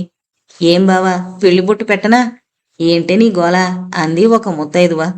గోలేముందత్తయ్య, తూ మంగళవాద్యాలు. ఏం బావా, పెళ్లికి పల్లకి మీద తరలి వెళ్తావా, కారు మీద లేక గాడిద మీద? బయటనుంచి కంగారుగా గోపాలరత్నం వచ్చాడు. ముహూర్తానికి టైం అయిపోతుందర్రా, బయలుదేరండి అని కంగారు పెట్టేశాడు. శారదకు శ్రీకి పెళ్ళైపోయింది. పెళ్లికి క్లైమాక్స్ శోభనం. ఎంతో ఉల్లాసంతో సంతోషంతో ఉన్న శ్రీ శారద ముక్తసరి మాటలు ప్రవర్తన షాక్ ఇచ్చాయి. ఏంటి శారద నువ్వనేది అన్నాడు ఆశ్చర్యంగా. శారద మాట్లాడకుండా తలగడ దుప్పటి తీసుకుంది. సోఫాలో పడుకోవాలనుకుంది. మళ్ళా ఏం తోచిందో కింద పరుచుకుంది. కింద పడుకుంటావా? రైలు ప్రయాణం లాంటిది జీవితం. ట్రైన్లో ఒకళ్ళు కింద ఒకళ్ళు బెంచీ మీద పడుకున్నా ఎవరిని ఎవరూ పట్టించుకోరు. నేను దిగబోయే స్టేషన్ ఎప్పుడైనా ఈ జీవితంలో వస్తే దిగిపోతాను. అంతవరకు తోటి ప్రయాణికురాల్లా ఇక్కడ ఉండనిస్తే చాలు అంది శారద. మనది రైలు ప్రయాణం లాంటి జీవితమా? జీవితాంతం కలిసిమెలిసి ఉంటామని అతని మాటలు పూర్తి కాకుండానే అడ్డింది. కలిసిమెలిసి జీవించాలి. ఎలాంటి కలయిక? నూనె నీళ్లలాంటి కలయికేనా? క్షణం అతని నోట మాట లేదు. తేరుకున్న తర్వాత అతను అనగలిగిన మాటలు. ఇందులో నా ప్రతిపాదన ఏమీ లేదు శారదా. నేను నీ భోగభాగ్యాలను ఆశించలేదు. మీ హోదా, పేరు, ప్రతిష్టలు, నీ చదువు, సంస్కారం ఏవీ దృష్టిలోకి తీసుకోలేదు. ఒక అమ్మాయి నా జీవిత భాగస్వామి అవుతుందనుకున్నాను. ఆనాటి నుంచి ఆ అమ్మాయిని ఆరాధించడం మొదలుపెట్టాను. ఇదే నా తప్పైతే క్షమించు అని శ్రీ మంచం మీద కూలబడ్డాడు. తెలతెలవారుతుండగా అతనికి చిన్న నిద్ర పట్టింది. అలా ఎంతసేపు మగత నిద్రలో పడిపోయాడో తెలీదు. గదిలో అమ్మలక్కలు హడావిడిగా గోల్ చేయడంతో ఉలిక్కిపడి లేచాడు. బావా, అక్క కనిపించడం లేదు అంది రాధ ఆతృతగా. మంచం మీద దిగ్గున కూర్చున్నాడు శ్రీ. అదేంటి బావ అలా కూర్చున్నావు? నీతో ఏదైనా చెప్పిందా? శ్రీ నిట్టూర్పు విడిచాడు. తల అడ్డంగా తిప్పాడు. గదిలో అప్పటికే జనం మూగిపోయారు. రాత్రి ఏదైనా గొడవైందా? అసలు ఎక్కడికి వెళ్ళుంటుంది? బహుశా ఈ పెళ్లి ఆమెకిష్టం లేదేమో. ఇలా రకరకాల మాటలు వినిపిస్తున్నాయి. లోపలంతా బాగా వెతికారా? అంతా వెతికాకే ఇక్కడికి వచ్చాం బావా. ఇంట్లో ఎక్కడి చుట్టాలు అక్కడే ఉన్నారు. అంతా తలో విధంగానూ మాట్లాడుతున్నారు. ఫణిభూషణరావుకి ఏం చెప్పడానికి తోచడం లేదు. బంధువుల్ని మిత్రుల్ని చూడ్డానికి మొహం చెల్లడం లేదు. సానుభూతి చూపేవాళ్లకంటే ఎక్కడికి వెళ్ళింది అని అడిగేవాళ్లే ఎక్కువయ్యారు. ఆమె ఎక్కడికి వెళ్ళుంటుందో అని ఊరంతా గాలించడానికి వెళ్లిన మనుషులంతా తిరిగొచ్చారు. కాలవలు వెతికిన జాలర్లు తిరిగొచ్చారు. ఎవరికీ ఎలాంటి ఆచూకీ తెలియలేదు. రావు తల పట్టుకుని కూలబడ్డాడు. శ్రీ మధ్యాహ్నం వరకు ఓపిగ్గా కూర్చున్నాడు. మెల్లగా లేచాడు. రావు దగ్గరకొచ్చాడు. రావు అతనికి మొహం చూపలేకపోయాడు. శ్రీ మెల్లగా బయలుదేరాడు. దారి పొడుగునా అతనికి ఒకటే ఆలోచన. శారద పెళ్లికి అంగీకరించిందా లేక బలవంతంగా చేశారా? బలవంతంగా చేస్తే తను ఎందుకు అంగీకరించినట్టు? అప్పుడు అంగీకరించి ఇప్పుడిలా ఇల్లు విడిచిపోవడం ఎవరిని సాధించాలని, ఎవరి మీద కక్ష సాధించాలని? ఆ ఆలోచనతోనే శ్రీ తనింటికొచ్చేశాడు. ఇల్లుని చూసి బ్రేక్ వేసినట్టు ఆగిపోయాడు. ఇంటి తలుపులన్నీ తెరిచున్నాయి. ఆశ్చర్యపోతూనే ఫెన్సింగు గేటు తెరుచుకుని లోపలికి వెళ్ళాడు. ఇంటి మెట్లెక్కుతూ ఉండగా లోపల హాల్లో పెళ్లి బట్టలతో శారద కనిపించింది. ఆమెను చూసి అలానే నోరావులించి ఉండిపోయాడు. శారదా, నువ్వా? ఆ, మీ భార్యనే, రండి లోపలికి. ఆ మాటల్లో ఆర్ద్రత గాని, ఆప్యాయత గాని, కరుకుదనం గాని, కర్కసత్వం గాని ఎలాంటి ఇదీ లేని పొడి పొడి మాటల్లా ధ్వనించాయి. నువ్వు ఇక్కడికి? నా ఇంటికి నేను రావడం తప్ప? అతనేం మాట్లాడుతున్నాడో అతనికి తెలియడం లేదు గాని ఆమె మాత్రం పూర్తి స్పృహతోనే మాట్లాడుతోంది. ఆమె సమాధానాల్లో అతనికి ఆమె కనిపించడం లేదు, ఎవరో కనిపిస్తున్నారు. ఇప్పుడు ఆమెను ఏమడిగినా లాభం లేదనుకున్నాడు. లోపలికొచ్చి కుర్చీలో కూలబడ్డాడు. భోంచేరా అంటూ ఆమె వైపు చూశాడు. భోజనం? ఆకల్లేదు అనేశాడు. ఆ కంగారులో అప్పుడు భోజనం ఎలా వచ్చుంటుందో, ఆమె ఎందుకు తినమంటుందో అతను ఆలోచించనే లేదు. నాకు ఆకలిగా ఉంది, తినొస్తాను అని లోపలికి పోయింది. రాత్రి భోజనాలయ్యాక మొహం కడుక్కుని చీర కట్టుకుంది. అద్దం ముందు కూర్చుని బొట్టు పెట్టుకుంటూ ఉండగా శ్రీ దుప్పటి తలగడి తీసుకుని బయటకు వెళ్లడం అద్దంలో చూసింది. మాట్లాడలేదు. నిట్టూర్పు విడిచింది. పడక గదిలోకి పోయింది. 2 రోజులైపోయాయి. కూతురు తిరిగి వస్తుందని ఎదురుచూసిన జానకమ్మ ఇక దుఃఖాన్ని ఆపుకోలేకపోయింది. ఎందుకా ఏడుపు? కట్టే ఆ కొళాయిని అని అరిచాడు ఫణిభూషణరావు. మీ పంతం మీదే గాని అది ఎలా ఉందన్న ఇదన్నా లేదేం? ఎవరితోనూ చెప్పా చేయకుండా ఆ ఇంటికి వెళ్ళిపోయిందే. అక్కడికి వెళ్ళి కాస్త సంగతి సందర్భం తెలుసుకురండి అంటే వినిపించుకోరేం? ఇప్పుడు వెళ్ళానంటే ముఖం మీద కొడుతుంది. దాని సంగతి నీకు తెలుసు. కాస్త కోపం తగ్గాక వెళదాం. మన మీద ఎందుకు కోపడుతుంది? రండి వెళదాం అని బలవంతంగా శ్రీ ఇంటికి బయలుదేరదీసింది. భార్యాభర్తలిద్దరూ కలిసి కారులో శ్రీ ఇంటికొచ్చారు. జానకమ్మ 2 బుట్టల నిండా పళ్ళు మిఠాయిలు తీసుకునొచ్చింది. పెళ్లిలో మిగిలిపోయినవన్నీ తీసుకొచ్చారా అంది శారద. రావు కుర్చీలో కూర్చుని తలంచుకుని చేతి కర్ర మీద గెడ్డవాంచి క్రీగంటి చూపుతో కూతుర్ని చూశాడు. శారద మంగను పిలిచింది. మంగ, ఆ 2 బుట్టలు తీసుకెళ్లి మీరు తినండి. మంగ కదలలేదు. జానకమ్మ కూతురు దగ్గరగా వచ్చి ఆమె చేతుల్ని పుచ్చుకుని, అమ్మా, ఎందుకే నీకీ కోపం, పంతం అంది బాధగా. పంతం పడితే శ్రీమంతులు, మీకేం ముప్పు? కోపం వస్తే పేదవాళ్ళం, మాకేగా నష్టం. రావు మెల్లగా లేచాడు. మంగను బయటకు పొమ్మని సైగ చేసి శారద దగ్గరకొచ్చాడు. నువ్వు పేదదానివిను, మేం గొప్పవాళ్ళమునా? కాదా? అది గుర్తు చేయడానికి కాకపోతే ఈ ఫర్లాంగు దూరానికి కారు మీద రావడం దేనికి? ఈ మిఠాయిలు తీసుకురావడం దేనికి? అమ్మా, ఎందుకే నన్ను ఇంకా ఏడిపిస్తావు? మిమ్మల్ని ఏడిపించడమా? ఏడిపిస్తే ఏడవడానికి మీరేం చిన్నపిల్లలు కాదే. అయినా పేదదాన్ని, నాకంత హక్కు కూడానా? జమీందారులు మిమ్మల్ని వేలెత్తైనా చూపించగలనా? జానకమ్మ నోట మాట రాలేదు. రావు ఆమె భుజం తట్టాడు. పద. నేను రాను, మీరెళ్ళండి, నేనిక్కడే ఉంటాను. అందుకు మా ఆయన అనుమతి తీసుకోవాలి. సరే, నే వెళుతున్నా అని రావు వెనక్కి తిరిగిపోయాడు. జానకమ్మ కూతుర్ని కావలించుకుని ఏడ్చింది.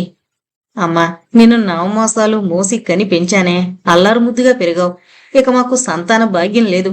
మా ఆస్తంతా నీదేనమ్మా. ఇంత ఆస్తి నీది పెట్టుకుని ఇలా మగ్గిపోవడమేంటమ్మా? పెళ్లి చేసేటప్పుడు ఆయన పేదవాడని మీకు తెలీదా?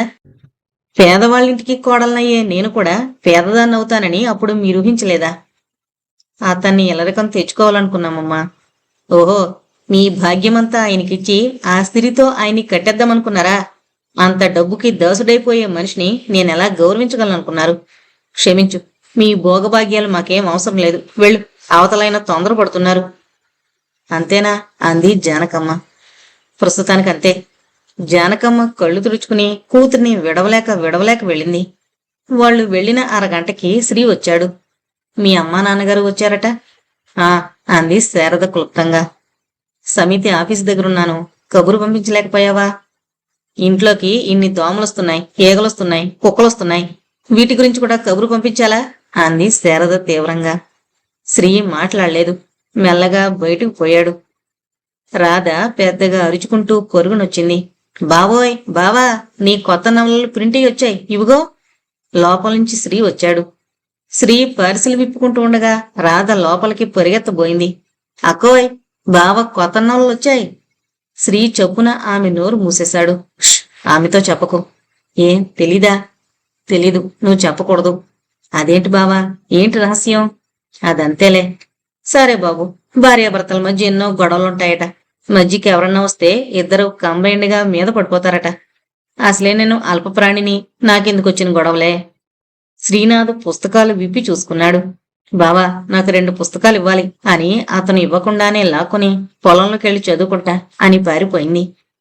శ్రీ 2 నవలలు తీసుకుని శారద దగ్గరకు వెళ్ళాడు. వంకాయలు తరుగుతున్న శారద తలెత్తి చూసింది. శ్రీనాథ్ రాసిన కొత్త నవలలు అన్నాడు శ్రీ పుస్తకాలు అందిస్తూ.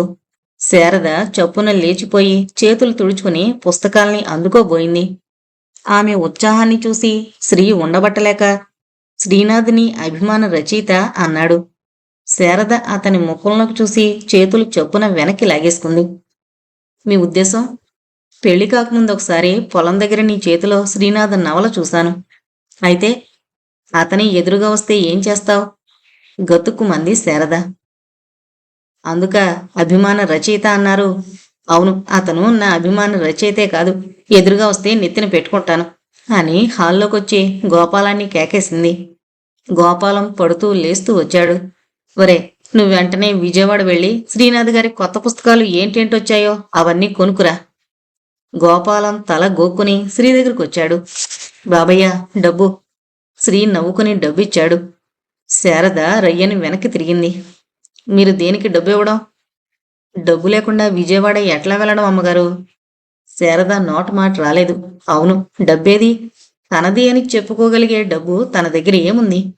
శారద ఆలోచన అవస్థ కనిపెట్టి శ్రీ పుస్తకం చదువుకుంటున్నట్టు నటించాడు. సర్లే, పోయిక్కడి నుంచి అని అరిచింది. గోపాలం పారిపోయాడు. శారద చీరచెంగు విదిలించుకుని లోపలకు పోబోయింది. శారద అంటూ శ్రీ దగ్గరకొచ్చాడు. పెళ్ళియాక భర్తే సర్వస్వం అని నా వెనకొచ్చేశావు పేద భర్తతో. పేదరికం అనుభవిస్తానని మీ నాన్నగారి ముఖం మీదే అనేశావు. ఏ కోపంతో ఏం సాధిద్దామని నువ్వు అలా అన్నావో నాకు అనవసరం గాని ఇప్పటి మాట ఆలోచించు. భర్తే సర్వస్వం అన్నదానివి, నా డబ్బు మాత్రం నీది కాదా? అవును, ఎంతవరకు? నా తిండి బట్ట వరకు. కానీ నా సరదాలకు లగ్జరీలకు డబ్బిమ్మని మిమ్మల్ని వేధించడం దేనికి?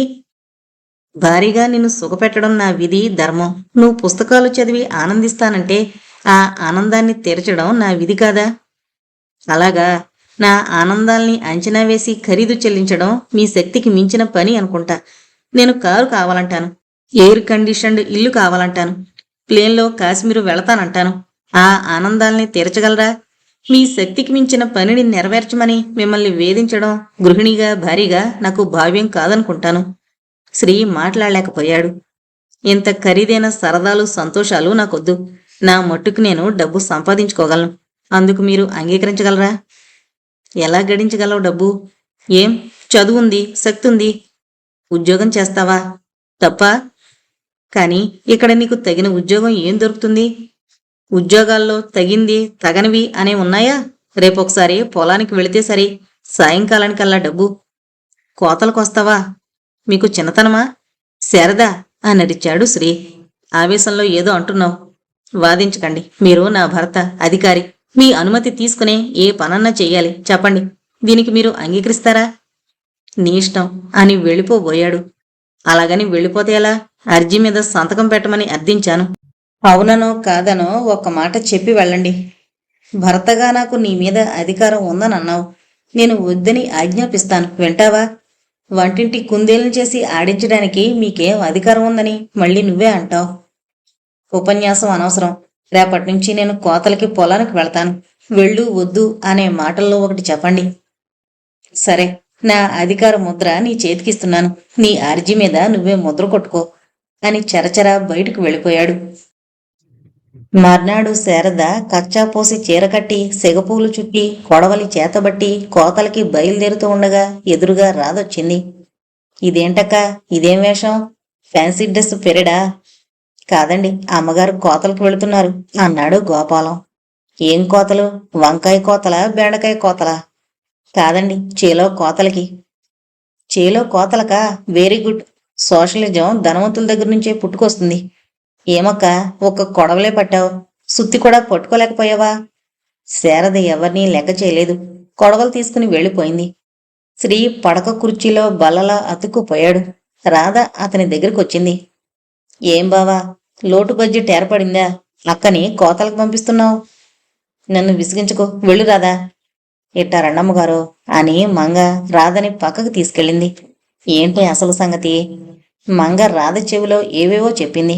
రాధ ఆశ్చర్యపోయింది. క్షణం ఆలోచించింది. మంగ చెవిలాగి తను ఏదో ఆమె చెవిలో చెప్పింది. భయమేస్తుందమ్మగారు. ఛ, నీకేం భయం లేదు రా అని లాక్కుపోయింది. శారద వీధుల్లో కొడవలి పట్టుకుంటూ నడిచిపోతూ ఉంటే కోతలకి పోతున్న ఆడాళ్లు ఆమె వాలకం చూసి నోళ్లు నొక్కుకున్నారు. కొందరు ఆమె పాలమీగడలాంటి శరీరచ్చాయను, కొనదేలిన ముక్కుని, మొండి పట్టుదలున్న నాజుకుతనం పోని నడకను, సన్నటి పెదాలను, విశాల నేత్రాలను, సన్నని నడుమును, మోకాళ్ళ కింద నుంచి నగ్నంగా అద్దంలా కనిపించే కాళ్లను చూస్తూ ఉండిపోయారు. శారద రావు ఇంటి ముందే నడిచి వెళ్ళింది. మేడ మీద కాఫీ తాగుతున్న రావు ఉలిక్కిపడి కాఫీ వలకపోసుకున్నాడు. చప్పున భార్యను పిలిచాడు బయటకు చూపిస్తూ. చూడవే, నీ కూతురు కొడవలు పట్టుకుని ఊళ్ళో ఎలా ఊరేగుతుందో. జానకమ్మ అటు చూసింది. అక్కడ ఏం కనిపించలేదు. శారద తిన్నగా పొలానికి వెళ్ళింది. అది రావు పొలమని శారదకు తెలుసు. పొలం కౌలుకి తీసుకున్న సీతారామయ్య శారద వాలకం చూసి ఆశ్చర్యపోయాడు.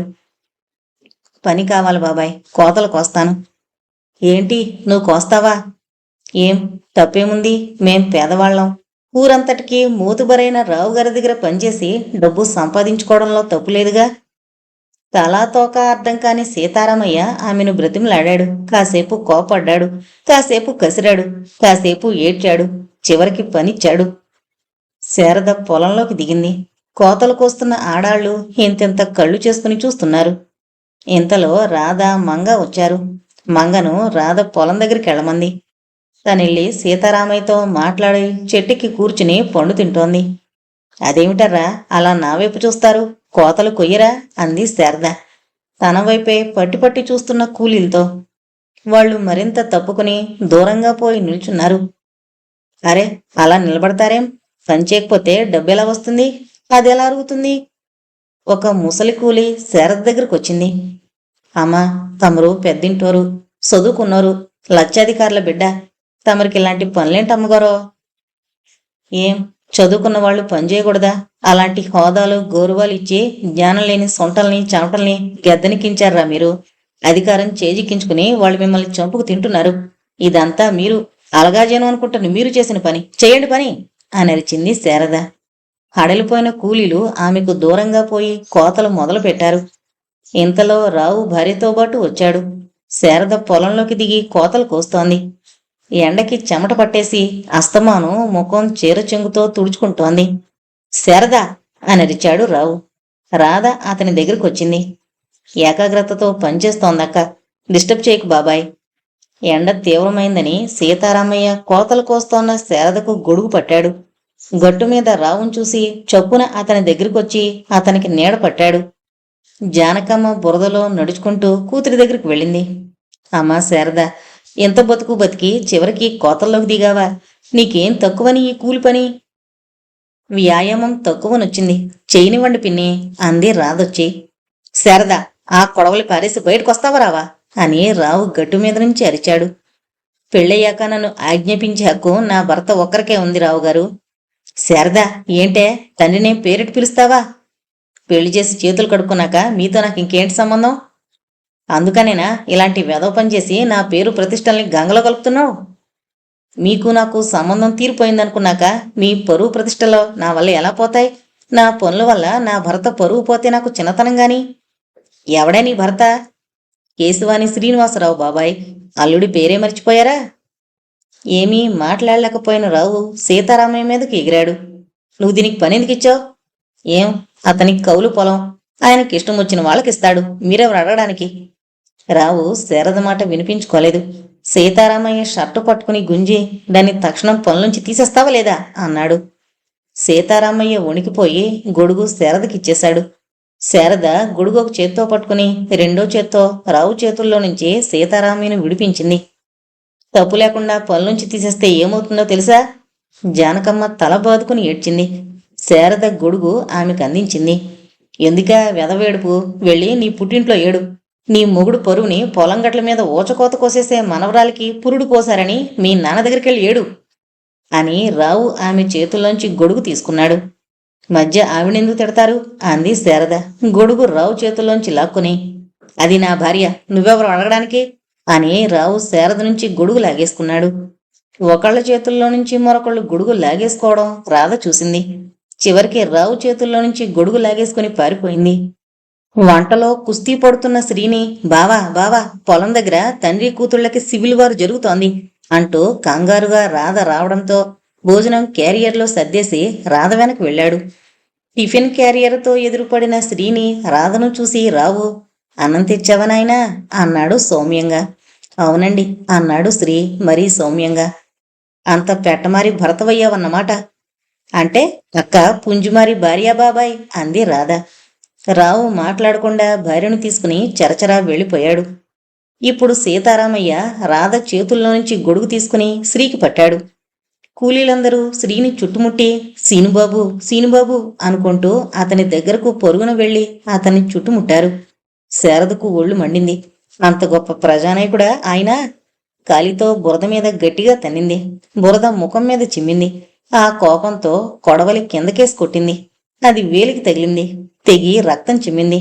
కోపంతో శారద శ్రీ దగ్గరికి వెళ్ళింది. ఎక్కడి నవ్వులు అక్కడ ఆగిపోయాయి.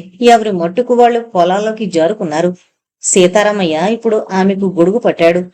శారద ఇప్పుడు అతని చేతుల్లోంచి గొడుగు లాక్కుని ఇక మీరెళ్ళండి అని అరిచింది.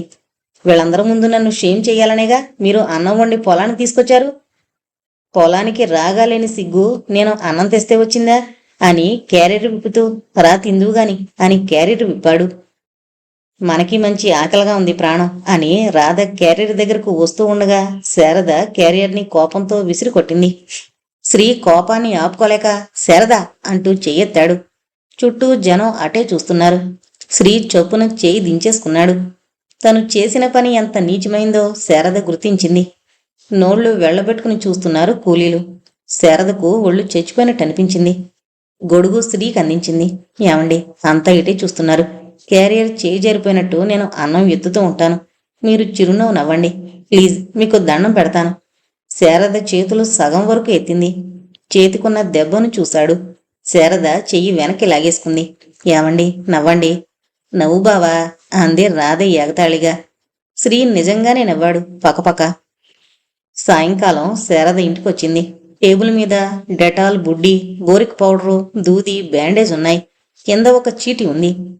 శారద కాస్త పని మీద బయటకు వెళుతున్నాను. తిరిగొచ్చేటప్పటికి కాస్త ఆలస్యం కావచ్చు. నువ్వు భోంచేసే శ్రీ. అందులో ఈ డెటాలు, బోరిక్ పౌడరు, దూది, బ్యాండేజీల గురించి ఏం రాయలేదు. ఇవి ఆయన కొని తెచ్చారా ఇంట్లో ఉన్నవా నవ్వుకుంది. చీటీని 4-5 సార్లు చదువుకుంది. అవి తీసుకుని స్నానాల గదిలోకి వెళ్లి స్నానం చేసొచ్చింది. ఆకలి మంటలు దహించి వేస్తున్నాయి. ఆవురావురుమంటూ తినేయాలనుకుంది. విస్తరి తీసి వడ్డించుకుంది. కూర్చుని తినబోయింది. ముద్ద గొంతుకు దిగలేదు. రోజు ఇదే సమయానికి ఆయన భోంచేస్తుంటే తను పక్కన నిలబడి విసురుతూ ఉండేది. ఆయనొక్క మాటన్నా అనేవాడు కాదు. తలంచుకుని తిని లేచిపోయేవారు.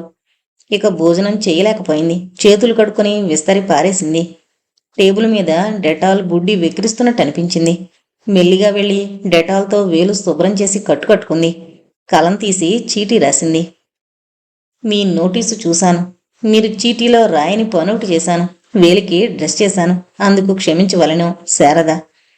ఆ చీటీ టేబుల్ మీద పెట్టి పడకుర్చీలో వాలింది. పగలంతా వంగి పనిచేసిందేమో అలసిపోయి అలానే నిద్రపోయింది. సరిగ్గా 12 గంటలకు శ్రీ వచ్చాడు. పడక కుర్చీలో పడుకునున్న శారదను ఓ క్షణం అలానే చూస్తూ ఉండిపోయాడు. నిట్టూర్పు విడిచి టేబుల్ దగ్గరకు వెళ్ళాడు. శారద రాసిన చీటీ చూశాడు. చదువుకుని నవ్వుకున్నాడు. చీటీ తీసుకునే వంటింట్లోకి వెళ్లి అన్నం వడ్డించుకుని తిని హాల్లోకొచ్చాడు. శారద చలికో వేలి బాధకో మూలుగుతూ వణికిపోతోంది. శ్రీ ఆమె దగ్గరగా వచ్చాడు. శారద. ఆమె పలకలేదు. దుప్పటి తీసి ఆమె కప్పాడు. శారద ఉలిక్కిపడి కళ్ళు తెరిచింది. మీరా ఎంతసేపైందొచ్చి? అరగంట. భోజనం చేశాను. విస్తర తీసేశాను. నన్ను లేపలేకపోయారా? నిద్రలో ఉన్నామని లేపలేదు. నువ్వు భోంచేశావా? లేదు. అదేం? ఇందాక సహించలేదు, ఇప్పుడు ఆకలి లేదు. అదేంటి? అదంతే. అని లేచి శారద వంటింట్లోకి వెళ్ళింది. శారద తిరిగి హాల్లోకి వచ్చేసరికి శ్రీ దుప్పటి దిండు తీసుకుని బయటకు వెళ్ళిపోతున్నాడు. శారద నిట్టూర్పు విడిచి పడక గదిలోకి పోయింది. శారద ఉదయం 8ంటికి గాని లేవలేకపోయింది. బయట ఏదో గోల వినిపిస్తే బయటకొచ్చింది. జనం చాలామంది కనిపించారు. అంతా నిన్న పొలంలో పనిచేసిన కూలీలే. వాళ్ళతో శ్రీ ఏదో మాట్లాడుతున్నాడు. ఏమర్రా ఇక్కడికొచ్చారేం అంది విస్తుపోతూ. అయ్యగారు మమ్మల్ని పనిలోంచి తీసేశారండి. అక్కడ కొత్తోళ్ళని పెట్టి పనులు చేస్తున్నారండి అన్నారు కూలీలు. మిమ్మల్ని తీసి కొత్త వాళ్ళతో పని చేస్తున్నారా? ఉండండి నేనొస్తా అని శారద లోపలికి వెళ్ళింది. శ్రీ కుర్చీలోంచి లేచి లోపలికొచ్చాడు. ఎందుకు శారద, గోళ్లతో మీటించి పారేసేదాన్ని గొడ్డల వరకు తీసుకొస్తావు అన్నాడు. మీరేం మధ్యకు రాకండి. నా మూలాన వాళ్ల పనులు పోయాయి కాబట్టి నేనే చక్కదిద్దాలి అని బొట్టు సవరించుకుని బయటకొచ్చింది. కూలీలను తీసుకుని పొలానికి బయలుదేరింది. పొలం దగ్గరకు శారద కూలీలను తీసుకుని రావడంతో సీతారామయ్య వణికిపోయాడు. పనిచేస్తున్న కూలీలు పనిమాలి శారద వైపు చూస్తూ ఉండిపోయారు. గట్టు మీద నిలబడున్న బండరాముడు, మరో 4 దున్నపోతుల్లాంటి రావు మనుషులు నీళ్లు గారిపోయారు. శారద వాళ్ళందర్నీ ఒకసారి చూసి పొలంలో ఉన్న ఆడ కూలీల్ని బయటకు రమ్మనమని కేకేసింది. వాళ్ళు కళ్ళు మెటకరిస్తూ ఉండిపోయారు. చెప్తుంటే మీకు కాదు, బయటకొస్తారా రారా అని శారద గర్జించింది. బండరాముడు శారద దగ్గరకొచ్చాడు. చిన్నమ్మగారు అన్నాడు. నువ్వు నోరు మీరా వెదవాయ్. శారద బండరాముడు వైపు చూసింది. వెళ్ళరా, వెళ్ళి మీ అయ్యగారితో చెప్పు నేను వీళ్లను పొలం నుంచి గెంటేస్తున్నానని అని పొలం వైపుకు తిరిగి, ఏం అలా మిడిగుడ్లేసుకుని చూస్తారేం, బయటకొస్తారా, గెంటించమంటారా అని అరిచింది. వాళ్ళంతా చేసేది లేక నడవండే అనుకుంటూ వెళ్ళిపోయారు. ఆడకూలీలంతా రావు ఇంటి మీద పడ్డారు. రావు జానకమ్మ మీద పడ్డాడు. విన్నావటే నీ కూతురు ఎలా పేటరేగిపోతుందో, ఎలా నా వంశ గౌరవాన్ని పొలంలో పెట్టి ఊచకోత కోసి పారేసిందో అని అరిచాడు. అదా మీరా వంశ గౌరవాన్ని నట్టేట్లు కలుపుతోంది. మీరు ఈ వాళ్ళ మధ్య కలిగించుకోకుండా ఉంటే అది ఈ రోజున ఏం చేసి ఉండేదో. మీరెందుకు వీళ్ళని రప్పించారు? దాని సంగతి తెలుసుండు కూడా వాళ్ళని ఎందుకు పొలంలోంచి తీసి పారేశారు అని సాధించింది జానకమ్మ. మా కూలి డబ్బులు పోయాయి, మమ్మల్ని ఏం చేయమంటారు బాబుగారు అన్నారు కూలీలు. పోయి కట్టగట్టుకుని నూతిలో పడండి అని అరిచాడు రావు. అందుకేనేటి రెట్టింపు కూలి ఇప్పిస్తామని అంత దూరం నుంచి రప్పించారు. నడవండే, ఆ శారదం గారితో చెప్పుకుందాం. అంతలోనే బండరాముడు వచ్చాడు. యారా వెదవా, అది వీళ్ళని తగలేస్తే మీరేం చేస్తున్నారా అని రావు వరిచాడు. ఏం చేయమంటారు బాబయ్య, చిన్నమ్మగారు సొర్రును లేస్తే దాన్ని జుట్టు పట్టుకుని ఈడ్చి పారేలేకపోయారా? ఏవండి, ఎవరిని జుట్టు పట్టుకుని ఈడ్చేసేది? మీ కూతుర్నా? అంత అధికారం వీళ్ళకిస్తారా అంది జానకమ్మ ఉద్రేకంగా. నన్ను ఎదిరించేది కూతురైతేనేం ఎవరైతేనేం? ఆహా, అంతవరకు వచ్చినాడు దాని తల్లి బ్రతిగా ఉందని మాత్రం మర్చిపోకండి అని కోపంగా జానకమ్మ లోపలికి పోయింది. కూలీలంతా కట్టగట్టుకుని పొలం దగ్గరకు వచ్చారు. సీతారామయ్య శారదకు గొడుగు నీడపట్టి హితోపదేశం చేస్తున్నాడు. అక్కాయ్, కొత్త కూలీలు వచ్చారు అని అరిచింది రాధ. ఊచకోత కోస్తున్న శారద తలెత్తి చూసింది. అమ్మగారు, నాన్నగారు మమ్మల్ని కుక్కలు తరిమినట్టు తరిమేశారండి. మీరు అరవకుండా కరవకుండా వచ్చేస్తారా అని అరిచింది శారద. రండి నాతో, ఆ డబ్బు ఎలా ఎవరో నేను చూస్తాను అని శారద కొడవలతో పాటు బయలుదేరింది. అమ్మా అనుకుంటూ గొడుగు నీడపట్టి వెనకే వెళ్ళాడు సీతారామయ్య. శారద కోపంతో గొడుగు లాక్కుని విసిరేసింది. రాధ గొడుగు పట్టుకుని తను అందరి వెనక బయలుదేరింది. శారద కూలీలందర్నీ వెంటేసుకుని రావింటికొచ్చింది. ఆ ఇల్లు వదిలి పెళ్ళైపోయిన మర్నాడు వచ్చేసింది. ఇంకా ఇంటికి కట్టిన తోరణాలు, గడపలకి రాసిన పసుపు అలానే ఉన్నాయి. శారదకు క్షణం మనసు చివుక్కుమంది. పెళ్లి ఇంటి ముందు చేశారు. ఆ స్థలంలోనే శ్రీ తన మెడలో తాళి కట్టాడు. కట్టిన మరుక్షణం నుంచే ఆవేశం పెరిగింది. వాతావరణాన్ని చూడగానే బావురుమానాలనిపించింది. వెనక నుంచి రాధ గొడుగు పట్టుకునొచ్చింది. లోపల నుంచి రావు వచ్చాడు. ఏమక్క అలా నిలబడిపోయావు, జ్ఞాపకాలేమన్నా వస్తున్నాయా అంది. శారద రాధవైపు చూసింది జాలిగా. ఏం, ఎందుకొచ్చారు మళ్ళీ అనే రావు గర్జన వినడంతోనే తోక తొక్కిన తాచేయింది శారద. వీళ్లకు కూలి ఇవ్వనన్నారట, ఎందుకు? నా ఇష్టం. అసలు నువ్వెవరివి అడగడానికి అని అరిచాడు రావు. మీ కూతుర్నే మీరు గుర్తుపట్టలేరా బాబాయ్, హతోస్మి అంది రాధ. ఇంతలో జానకం వచ్చింది. కూతుర్ని చూడగానే ముఖం ఎంత అయింది. మెట్లు దిగి కూతురు దగ్గరకు రాబోయింది. రావు అడ్డాడు. శారద అరిచింది. నా వల్ల వీళ్లకు పనిచ్చారు, నా వల్లే వీళ్ళకు పనిపోయింది. అయితే నువ్వే ఇచ్చుకో. జానకమ్మ దూరం నుంచే కూతుర్ని బ్రతిమలాడింది. అమ్మా శారద, నీ తండ్రి ఇంటి మీదకి నువ్వే దాడి చేస్తావటే?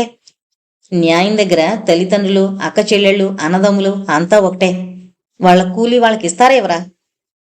నువ్వు అలా అరుస్తూనే ఉండు, ఏం జరుగుతుందో చూదురు గాని. ఏమర్రా, పోతారా లేకపోతే ఒక్కొక్కళ్ళని తుపాకీతో కాల్చేయమంటారా? అయ్య బాబోయ్ అంటూ కూలీలు పారిపోబోయారు. కాలుస్తారా? ఏది కాల్చండి చూద్దాం. తుపాకీ తీసుకురండి, తీసుకురండి. జానకమ్మ ఏమనుకుందో లోపలకు పోయింది. ఇనపెట్టి తీసి అందులో నుంచి 100 రూపాయలు తీసుకొచ్చింది. ఇందా, ఈ డబ్బు వాళ్ళకిచ్చేసాయి అని జానకమ్మ డబ్బు అందించబోయింది. రావు ఆమె చేతుల్లో నుంచి డబ్బు లాగేశాడు. ఎవరిచ్చారే నీకు అధికారం? దానికి భయపడి డబ్బిస్తావటే? అడుగు ముందుకు వేశావో ముందు నిన్ను కాల్చి పారేస్తాను. కాల్చండి, అలాగన్నా ఈ పీడ వదులుతుంది. కాల్చండి. ముందు దాన్ని బ్రతుకు నాశనం చేశారు, ఇప్పుడు నన్ను చంపేయండి. నోర్మై అని రావు జానకమ్మను కొట్టబోయాడు. శారద చొప్పున అడ్డుకుంది. నాన్న. రావు శారద చేయి పట్టుకున్నాడు. అలా నాన్న నాన్న అని 100 సార్లను. అప్పుడు నీకు గుర్తొస్తుంది ఈ రావు నీకేమవుతాడో. శారద తండ్రి చేయి విదిలించింది. ఛీ, ఇంత మూర్ఖత్వం నీలో ఉందనుకోలేదు అని వెనక్కి తిరిగి కూలీల దగ్గరకు వచ్చింది. రండర్రా, మీ డబ్బు మా ఆయన్ని అడిగిస్తాను అంది. ఆగు అని రావు శారద దగ్గరకు వచ్చాడు. మీ ఆయన్ని అడిగి డబ్బు వెళకిస్తే చూస్తూ ఊరుకోవడానికి ఈ రావు చెమట కాదు. ఇందా ఇచ్చేవాళ్ళకి అని డబ్బు విసిరేశాడు.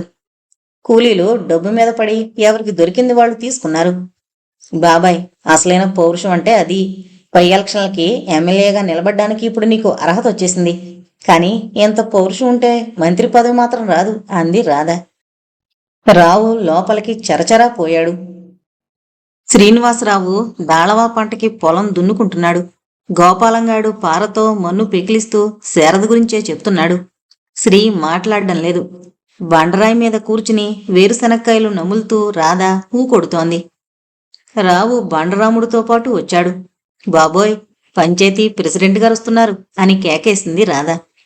శ్రీ గొడ్లను విప్పి నీడను కట్టమని గోపాలంతో చెప్పి పొలం గట్టు మీదకొచ్చాడు. రావు అల్లుని చూస్తూ కాసేపు నిలబడ్డాడు. శ్రీ, నేను నువ్వు పొలానికి అన్నం తీసుకొచ్చినప్పుడు నిన్ను నేనొక మాట అన్నాను, జ్ఞాపకముందా? శ్రీ చిరునవ్వు నవ్వాడు. సిగ్గుపడకు చెప్పు. బావకు సిగ్గా? నోనో బాబాయ్, దాన్ని కాశీకి వెళ్లకుండానే విడిచిపెట్టేశాడు అంది రాధ వేరుశనక్కాయలు నోట్లో వేసుకుంటూ. ఎండను పడొచ్చారు, కాస్తంత మజ్జిగ తీసుకుంటారా అన్నాడు శ్రీ. అవసరం లేదు, ముందు చెప్పు, ఏంటన్నాను? బావకు మతిమరుపు జాస్తి, నేను చెప్పనా బాబాయ్? పెట్టమారివాడివి అని బిరుదిచ్చారు పద్మశ్రీలాగా అంది రాధ. ఆ మాటనిప్పుడు నేను ఉపసంహరించుకున్నాను.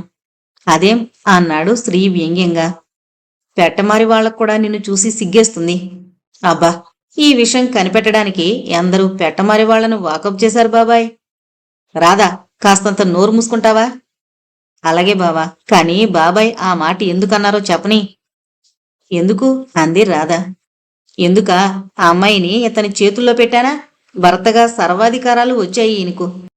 అదుపాజ్ఞంలో ఉంచుకోగలడు అనుకున్నాను, కానీ అది పొలానికెళ్లి కోతలు కోస్తూ ఉంటే అన్నం వండి పొలానికి తెస్తాడా ఇతగాడు?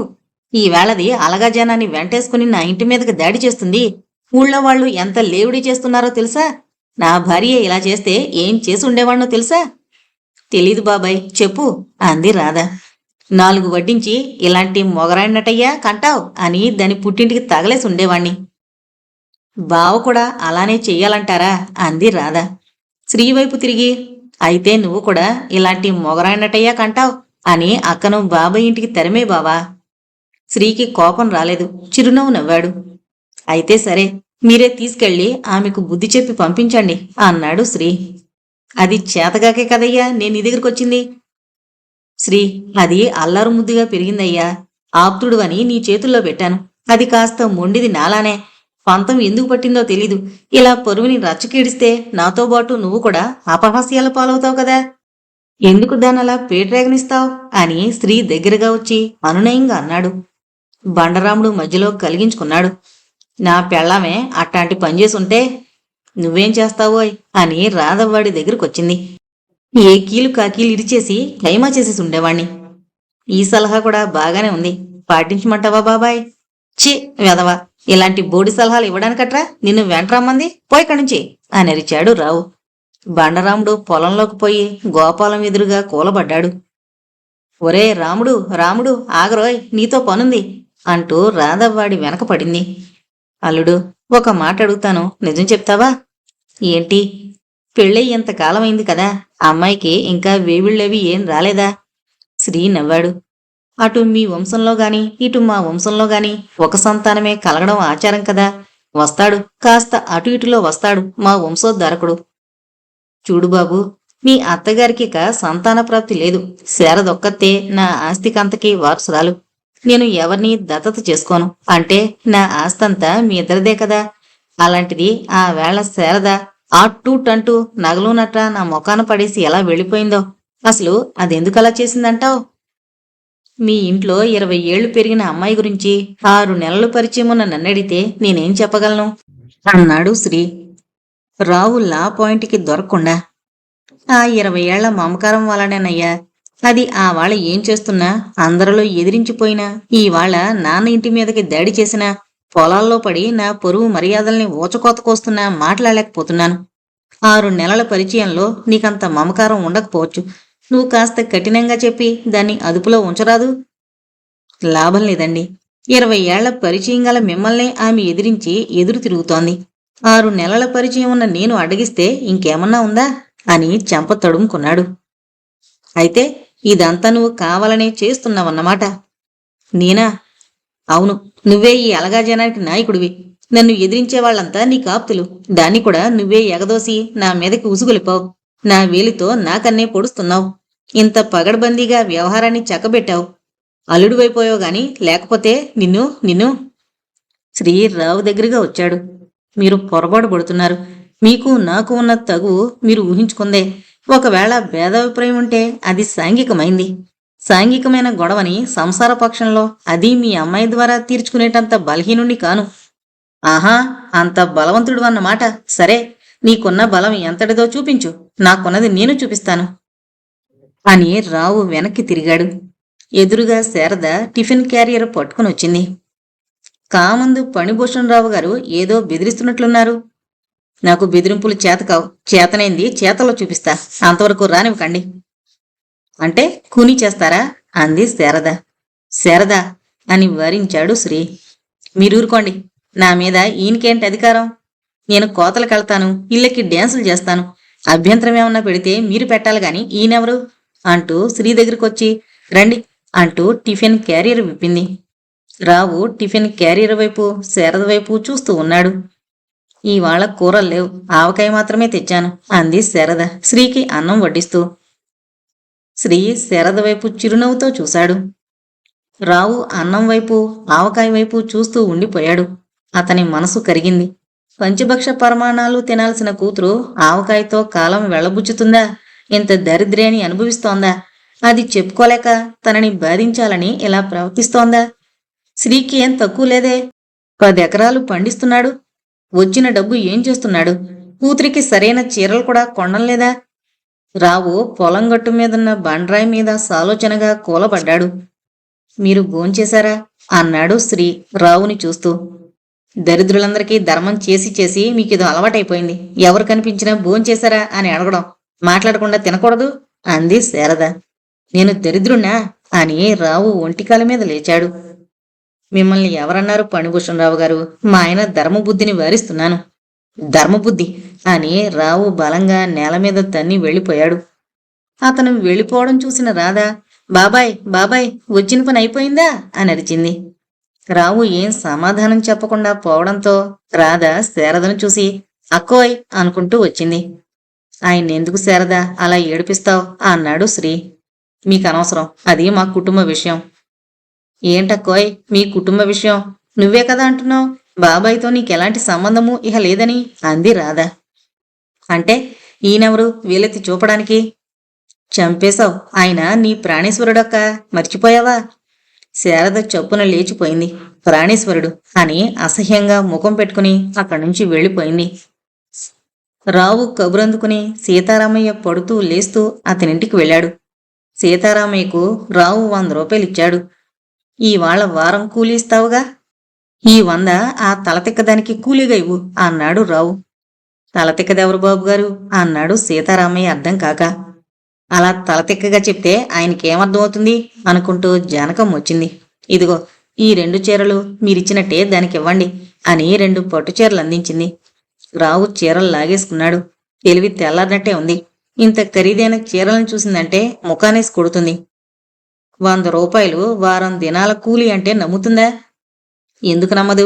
దానికి ఏదన్నా డబ్బుల విషయం తెలిస్తేగా. సీతారామయ్య, దాంతో చెప్పు, బుద్ధిగా మంచి తిండి తినమను, హార్లిక్స్ పళ్ళు కొనుక్కోమను. బుద్ధిగా ప్రవర్తిస్తే వచ్చే వారం 150 ఇస్తాను. మీ తెలివి అంతకంటే తెల్లారినట్టుంది. ఇంకెప్పుడు అది కోతలకు రాకుండా ఉంటే వారం వారం ఇంటికి 200 పంపిస్తానని చెప్పండి అంది జానకమ్మ. నీ తెలివి మరింత అఘోరించినట్టుందే. ఇంట్లో కూర్చోమని ధర్మానికి డబ్బిస్తే అది తీసుకుంటుందటే. మరో 4 రోజులు పనిచేయని ఒళ్ళు తీట తగ్గగానే అదే ఇంటి పట్టునుంటుంది. ఆహా, ఇంకా 4 రోజులు దాన్ని ఎండలో పడి కోతలు కొయ్యమంటారా? నా తల్లి వారం రోజులకే తోటకూర కాడలా వంగిపోయింది. మరొక రోజు అది కోతలకొచ్చిందా? అది కాదు, నేను ఊరేసుకుని చేస్తాను అంది జానకమ్మ ఉక్రోషంగా. దాని ఒళ్ళు హోనమైపోతుందని కనికరమే గాని మొగుడు పరువు పోతుందని నీకు చేమకుట్టినట్టేనా లేదన్నమాట. పరువు అలా జపం చేస్తూనే దాన్ని మధ్యలో గోతులు దింపారు అని సీతారామయ్య వైపు తిరిగి, మీరెళ్ళండి, ఏం చెప్పకుండా అందరికీ వారం కూలి ఇస్తున్నట్టే దానికి ఈ 100 గప్చిప్గా ఇవ్వండి అంది. సీతారామయ్య అలానే గప్చిప్గా 100 రూపాయల నోటు మడతపెట్టి పొలం దగ్గర శారద చేతిలో పెట్టాడు. శారద నోటు చూసి పొరపాటున ఇచ్చారేమో అనుకుని, ఇదేంటి బాబాయ్ 100 రూపాయలు ఇచ్చారు అంది. అదంతేనమ్మా అన్నాడు సీతారామయ్య. మరి వాళ్ళందరికీ 14 చొప్పునిచ్చారు. సమాధానం చెప్పలేని సీతారామయ్య, అదంతే ఇదంతేనమ్మా అన్నాడు. ఏదంతే? వాళ్ళకిచ్చినట్టే నాకు 14 ఇవ్వండి.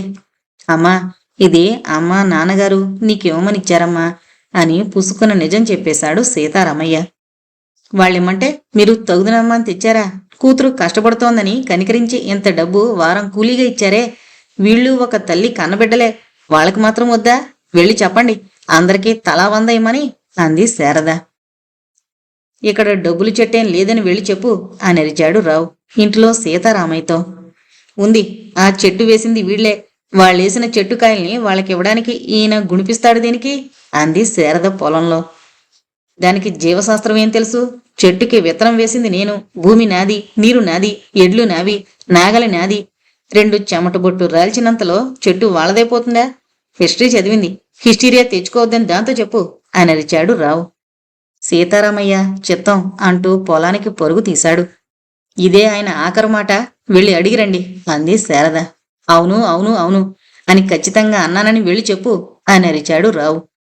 సరే అయితే, రేపటి నుంచి వీళ్ళెవరూ పనిలోకి రారు, సమ్మె చేస్తారని చెప్పండి. అవశ్యం చేయమను. ఎంతవరకు ప్రపంచంలో ఏ సమ్మె గెలిచిందో ఒకసారి తెలుసుకోమను అన్నాడు రావు. ఇది అలాంటి సమ్మె కాదు, గెలుస్తుంది, గెలిచి తీరుతుంది. ఇవాళ నుంచే సమ్మె మొదలు అని అరిచింది శారద. అని వెళ్ళి చెప్పమంటావా అమ్మా అన్నాడు సీతారామయ్య. అవసరం లేదు అని శారద కూలీలందర్నీ తన ఇంటికి తీసుకుని వెళ్ళింది. కూలీలందర్నీ ఇంటికి తీసుకెళ్లి ఒక ప్రణాళిక తయారు చేసింది శారద. రేపటి నుంచి అంతా పొలం దగ్గరకు వెళ్ళాలి, పని మాత్రం చేయకూడదు. బయట నుంచి కూలీలను రప్పిస్తే వాళ్ళందరినీ నచ్చజెప్పి పంపించేయాలి. ఆడ మగ భేదం లేకుండా వ్యవసాయ కూలీలందరికీ రోజుకి 10 రూపాయలు కూలి ఇవ్వాలి. రోజుకి 8 గంటలే పని, ప్రతి ఆదివారం సెలవు. కూలీల ఉద్యోగాలు పర్మనెంట్ చెయ్యాలి.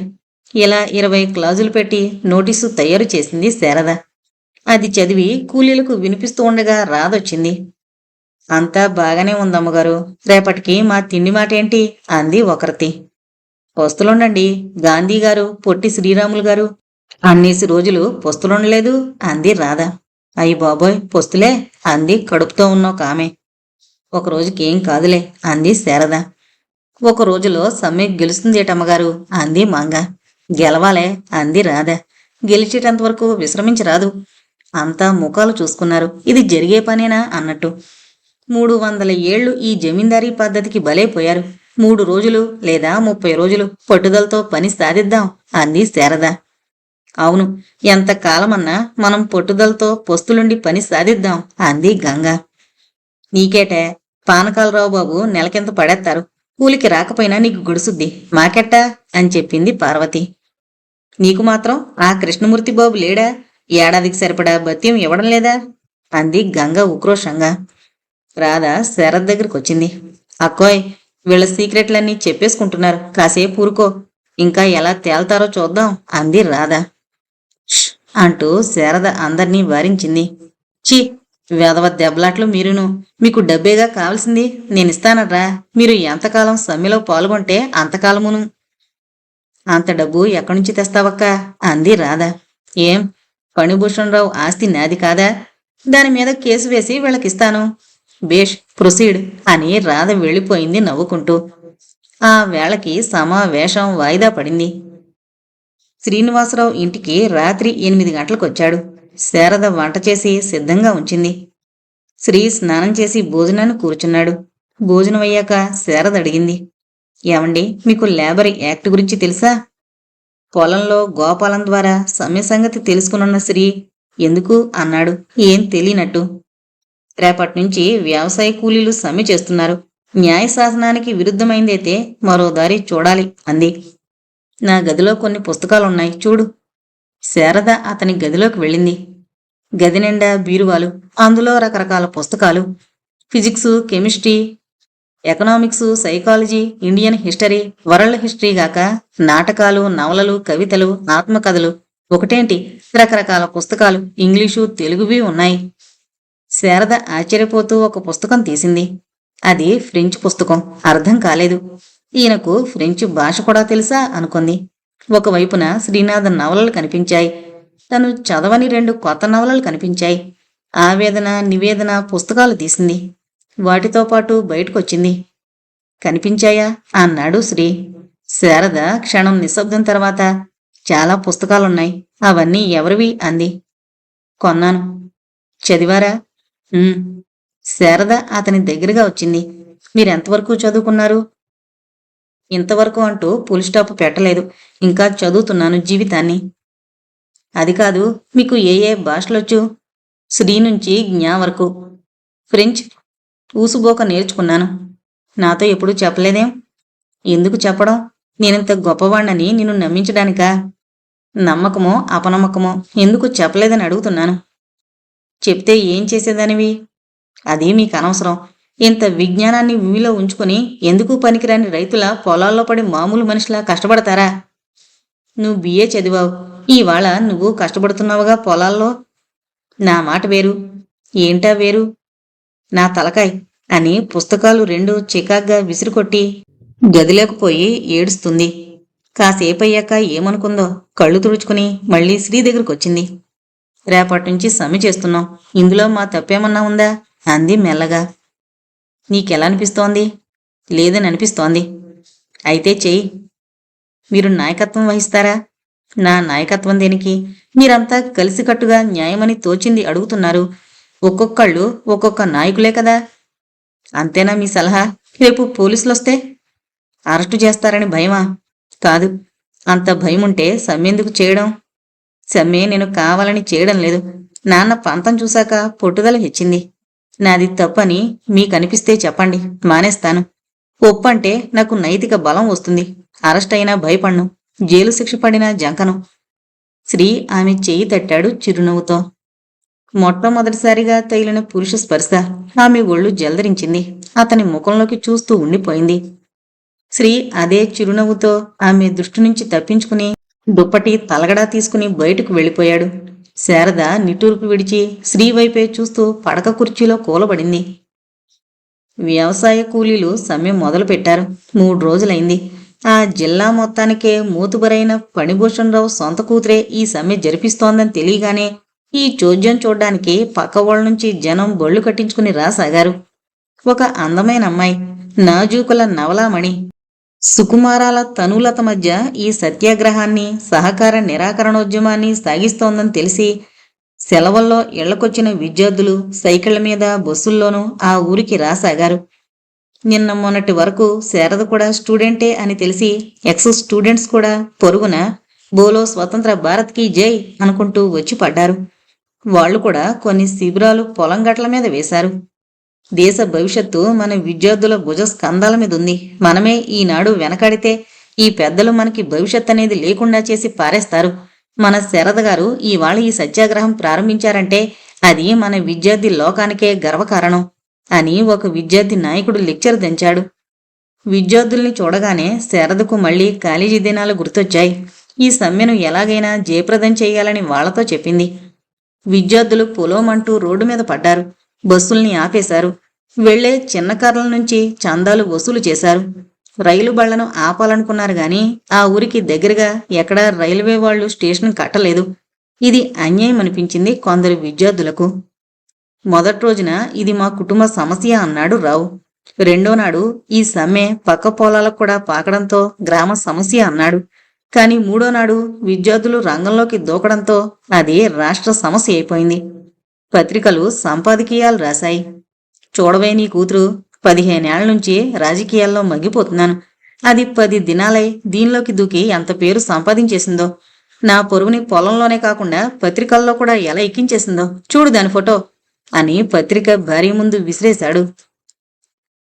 ఇక్కడిలా ఉండగా ఊళ్ళో కోలాగాళ్ళందరూ అంటే కోటీశ్వరులు, లక్షాధికారులు మరో చోట రహస్యంగా సమావేశం జరిపారు. ఈ సమ్మె జయప్రదమైతే మనకి మిగిలేది చెప్ప జోలి అని ఏడ్చారు కూగాళ్లు. కూలీలకు రోజుకు 10 రూపాయలు కూలీ ఇస్తే మేం మట్టిగొట్టుకు పోతాం అని కిందపడి శోకాలు పెట్టారు లాగాళ్లు. సమ్మె 4వ నాటికి ధర్నాలుగా మారింది. ఇదంతా చూసిన గోపాలరత్నం శ్రీనివాసరావుని మందలించాడు. ఏంట్రా ఇదంతా? చూస్తున్నావుగా అని శ్రీ సౌమ్యంగా సమాధానమిచ్చాడు. చూస్తున్నానులే. ఆ అమ్మాయి అలా ఊరు మీద పడి మగరాయిళ్ల సమ్మెలు చేస్తూ ఉంటే నువ్వు మందలించలేవు? ఎందుకు మందలించడం? పురుషులతో పాటు స్త్రీలకు కూడా సమాన హక్కులున్నాయని అక్క నిరూపిస్తోంది. నిరూపించి నీ నాన్న అంది రాధ. ఆవిడ నిరూపిస్తుందే, కాని మన పరువు మర్యాదలు, పేరు ప్రతిష్టలు ఏం కాను అని అరిచాడు గోపాలరత్నం. మన పరువు మర్యాదలు 4 గోడల మధ్యనే నలిగిపోవడం ఇష్టం లేక అక్క పొలాల్లో పేరు ప్రతిష్టల్ని ప్రతిష్ఠిస్తోంది. దాంతో మనకి బావకి కూడా ఎంత పేరు. పేపర్లో అక్క ఫోటో కూడా పడింది అంది రాధ. ఫోటోలు చూసి మురిసిపోతున్నావట్రా అన్నాడు శ్రీతో గోపాలరత్నం. ఎందుకు మురవడ నాన్న? భార్యకు పేరొస్తే తనకు కూడా పేరేగా. చిచ్చి, నువ్వింత అసమర్థుడు అనుకోలేదురా. వెళ్ళి ఆ పిల్ల రెక్క పట్టుకుని ఇంట్లోకి లాక్కొచ్చి కాళ్ళు చేతులు కట్టిపడే. శ్రీనివాసరావు నిట్టూర్పు విడిచి చిరునవ్వు నవ్వాడు. ఆ పని చేయడానికి నాకు హక్కు లేదు మామయ్య. ఏం, ఎందుకు లేదు? నీ భార్యని అదుపులో పెట్టడం నీ బాధ్యత కాదట్రా. నీకు తెలీదు మావయ్య, నన్ను క్షమించు అని శ్రీ చరచరా బయటికి వెళ్ళిపోయాడు.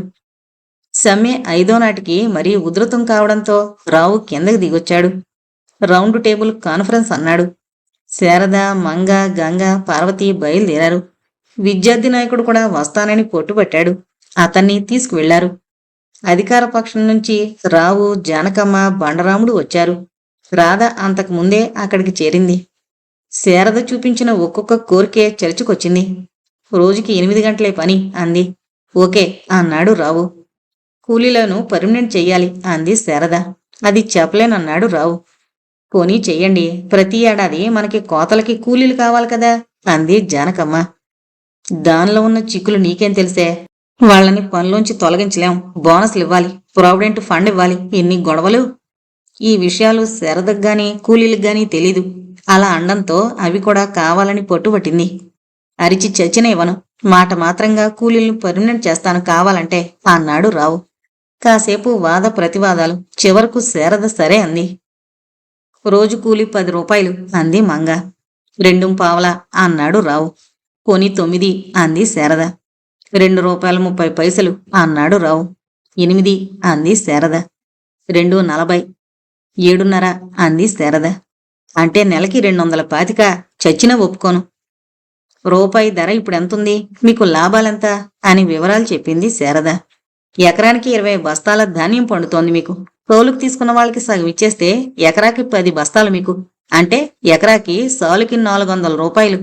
ఈ లెక్కన మీ 790 ఎకరాలకి మీ ఆదాయం 790 ఇంటూ 400 అంటే 3,16,000.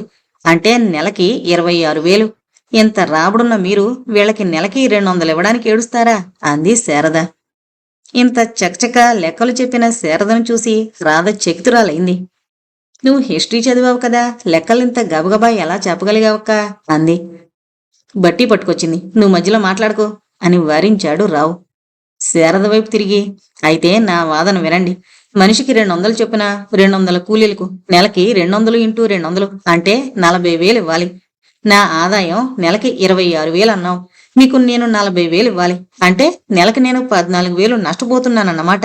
ఇది న్యాయమా అన్నాడు రావు. అంటే నష్టం మీద జమీందారులు భూముల్ని సేద్యం చేయించుకుంటున్నారా అంది రాధ. మరి ఏడాదికిన్ని కొత్త పొలాల్ని ఎలా కొంటున్నారు బాబాయ్? శారద ఉక్రోషంగా అంది. ఇదేం వాదన? మీరు సంవత్సరం పొడుగునా వీళ్ళకి జీతాలు ఇవ్వరు. ఉడుపులు, కోతలు, కుప్పనూర్పిడి మొత్తం ఈ ఏడాదిలో 1, 2 నెలలేగా వీళ్ళకి జీతాలిచ్చేది. అంటే 40,000 ఏడాదికి మీ ఖర్చు. 3,16,000 మీ సంవత్సర ఆదాయంతో 40,000 పోగా మీకు ఏడాదికి నికరంగా మిగిలేది 2,76,000. ఇప్పుడు చెప్పండి, మీకు నష్టమా లాభమా? ఈ లెక్కన ఈ 10 ఏళ్లలో మీరు దాదాపు 27 లక్షలు ఆర్జించుండాలి. వీళ్ల కష్టాన్ని కరెన్సీగా మార్చి వీళ్ల బ్రతుకుల్ని మీ ఇనపెట్టిలో పెట్టుకుంటున్నారు అంది శారద. రావు తలగోక్కున్నాడు. వాదించు బాబాయ్, అక్కడ ప్రతిపక్షం గెలిచేటట్టుంది అంది రాధ ఎగదోస్తూ. రావుకి చటుకున ఓ ఆలోచనొచ్చింది. అవును, నేను డబ్బు గడిస్తున్నాను. నా తదనంతరం ఆ ఆస్తంతా నీది కాదా? నీకోసమే కదా ఈ డబ్బుని గడిస్తున్నాను. నాకు ఆ డబ్బు అవసరం లేదు అంది శారద. పకపక నవ్వాడు రావు. విన్నారా, తనకింత డబ్బు అవసరం లేదట. ఇది మీరు నమ్మగలరా? మిమ్మల్ని మూర్ఖులు చేసి ఈ నాటకం మీ చేత ఆడిస్తోంది. మీరు గొర్రెల మందలా సమ్మి చేస్తున్నారు. మిమ్మల్ని ఎప్పటినుంచే లోబరుచుకుని నాస్తొచ్చాక మిమ్మల్ని కీలుబొమ్మలు చేసి ఆడిస్తుంది. అంతా శారద వైపు చూశారు. అలాగా, ఆ ఆస్తంతా నాదే అంటున్నారుగా, ఇప్పుడే ఇవ్వండి. మీ ఎదురుగానే గ్రామంలోని దరిద్రులందరికీ 10,000 చొప్పున పంచిపెట్టకపోతే ఇక్కడే నన్ను కాల్చి పారేయండి అని శారద ఊర్ధస్వరంతో అరిచి లేచింది. ఆ లేవడంలో ఆమె పైట తొలగింది. అందులో నుంచి మంగళసూత్రాలు కనిపించాయి. మంగళసూత్రాల్ని చూసి విద్యార్థి నాయకుడు నీరు కారిపోయాడు. ఇప్పుడే వస్తానని బయటికి పోయి మరిక రాలేదు. సరే, 7 రూపాయలు కూలి ఇస్తాను అన్నాడు కోపంగా. గట్టిగా మాట్లాడితే ఈ పిచ్చిది నిజంగా తన ఆస్తినంతటినీ నిజంగానే పంచిచ్చేస్తుందని. అంతా జేజే ధ్వానాలు చేశారు. జానకమ్మ ఇవేం పట్టించుకోకుండా పళ్ళు, పలహారాలు, పాలు తెప్పించిచ్చింది. పుట్టింటి నుంచి పచ్చి మంచినీళ్ళైనా ముట్టనని శపథం చేశావే, మరి ఇదేంటో అన్నాడు రావు దెప్పుతూ. అక్క ఇక్కడికి మీ కూతురుగా రాలేదు బాబాయ్, వాళ్లకు ప్రతినిధిగా వచ్చింది. ప్రతినిధుల్ని సత్కరించడం మీ విధి అంది రాధ. శారద పొక్కున నవ్వింది. రావు ఇక అక్కడ ఉండలేక చరచరా లోపలికి పోయాడు.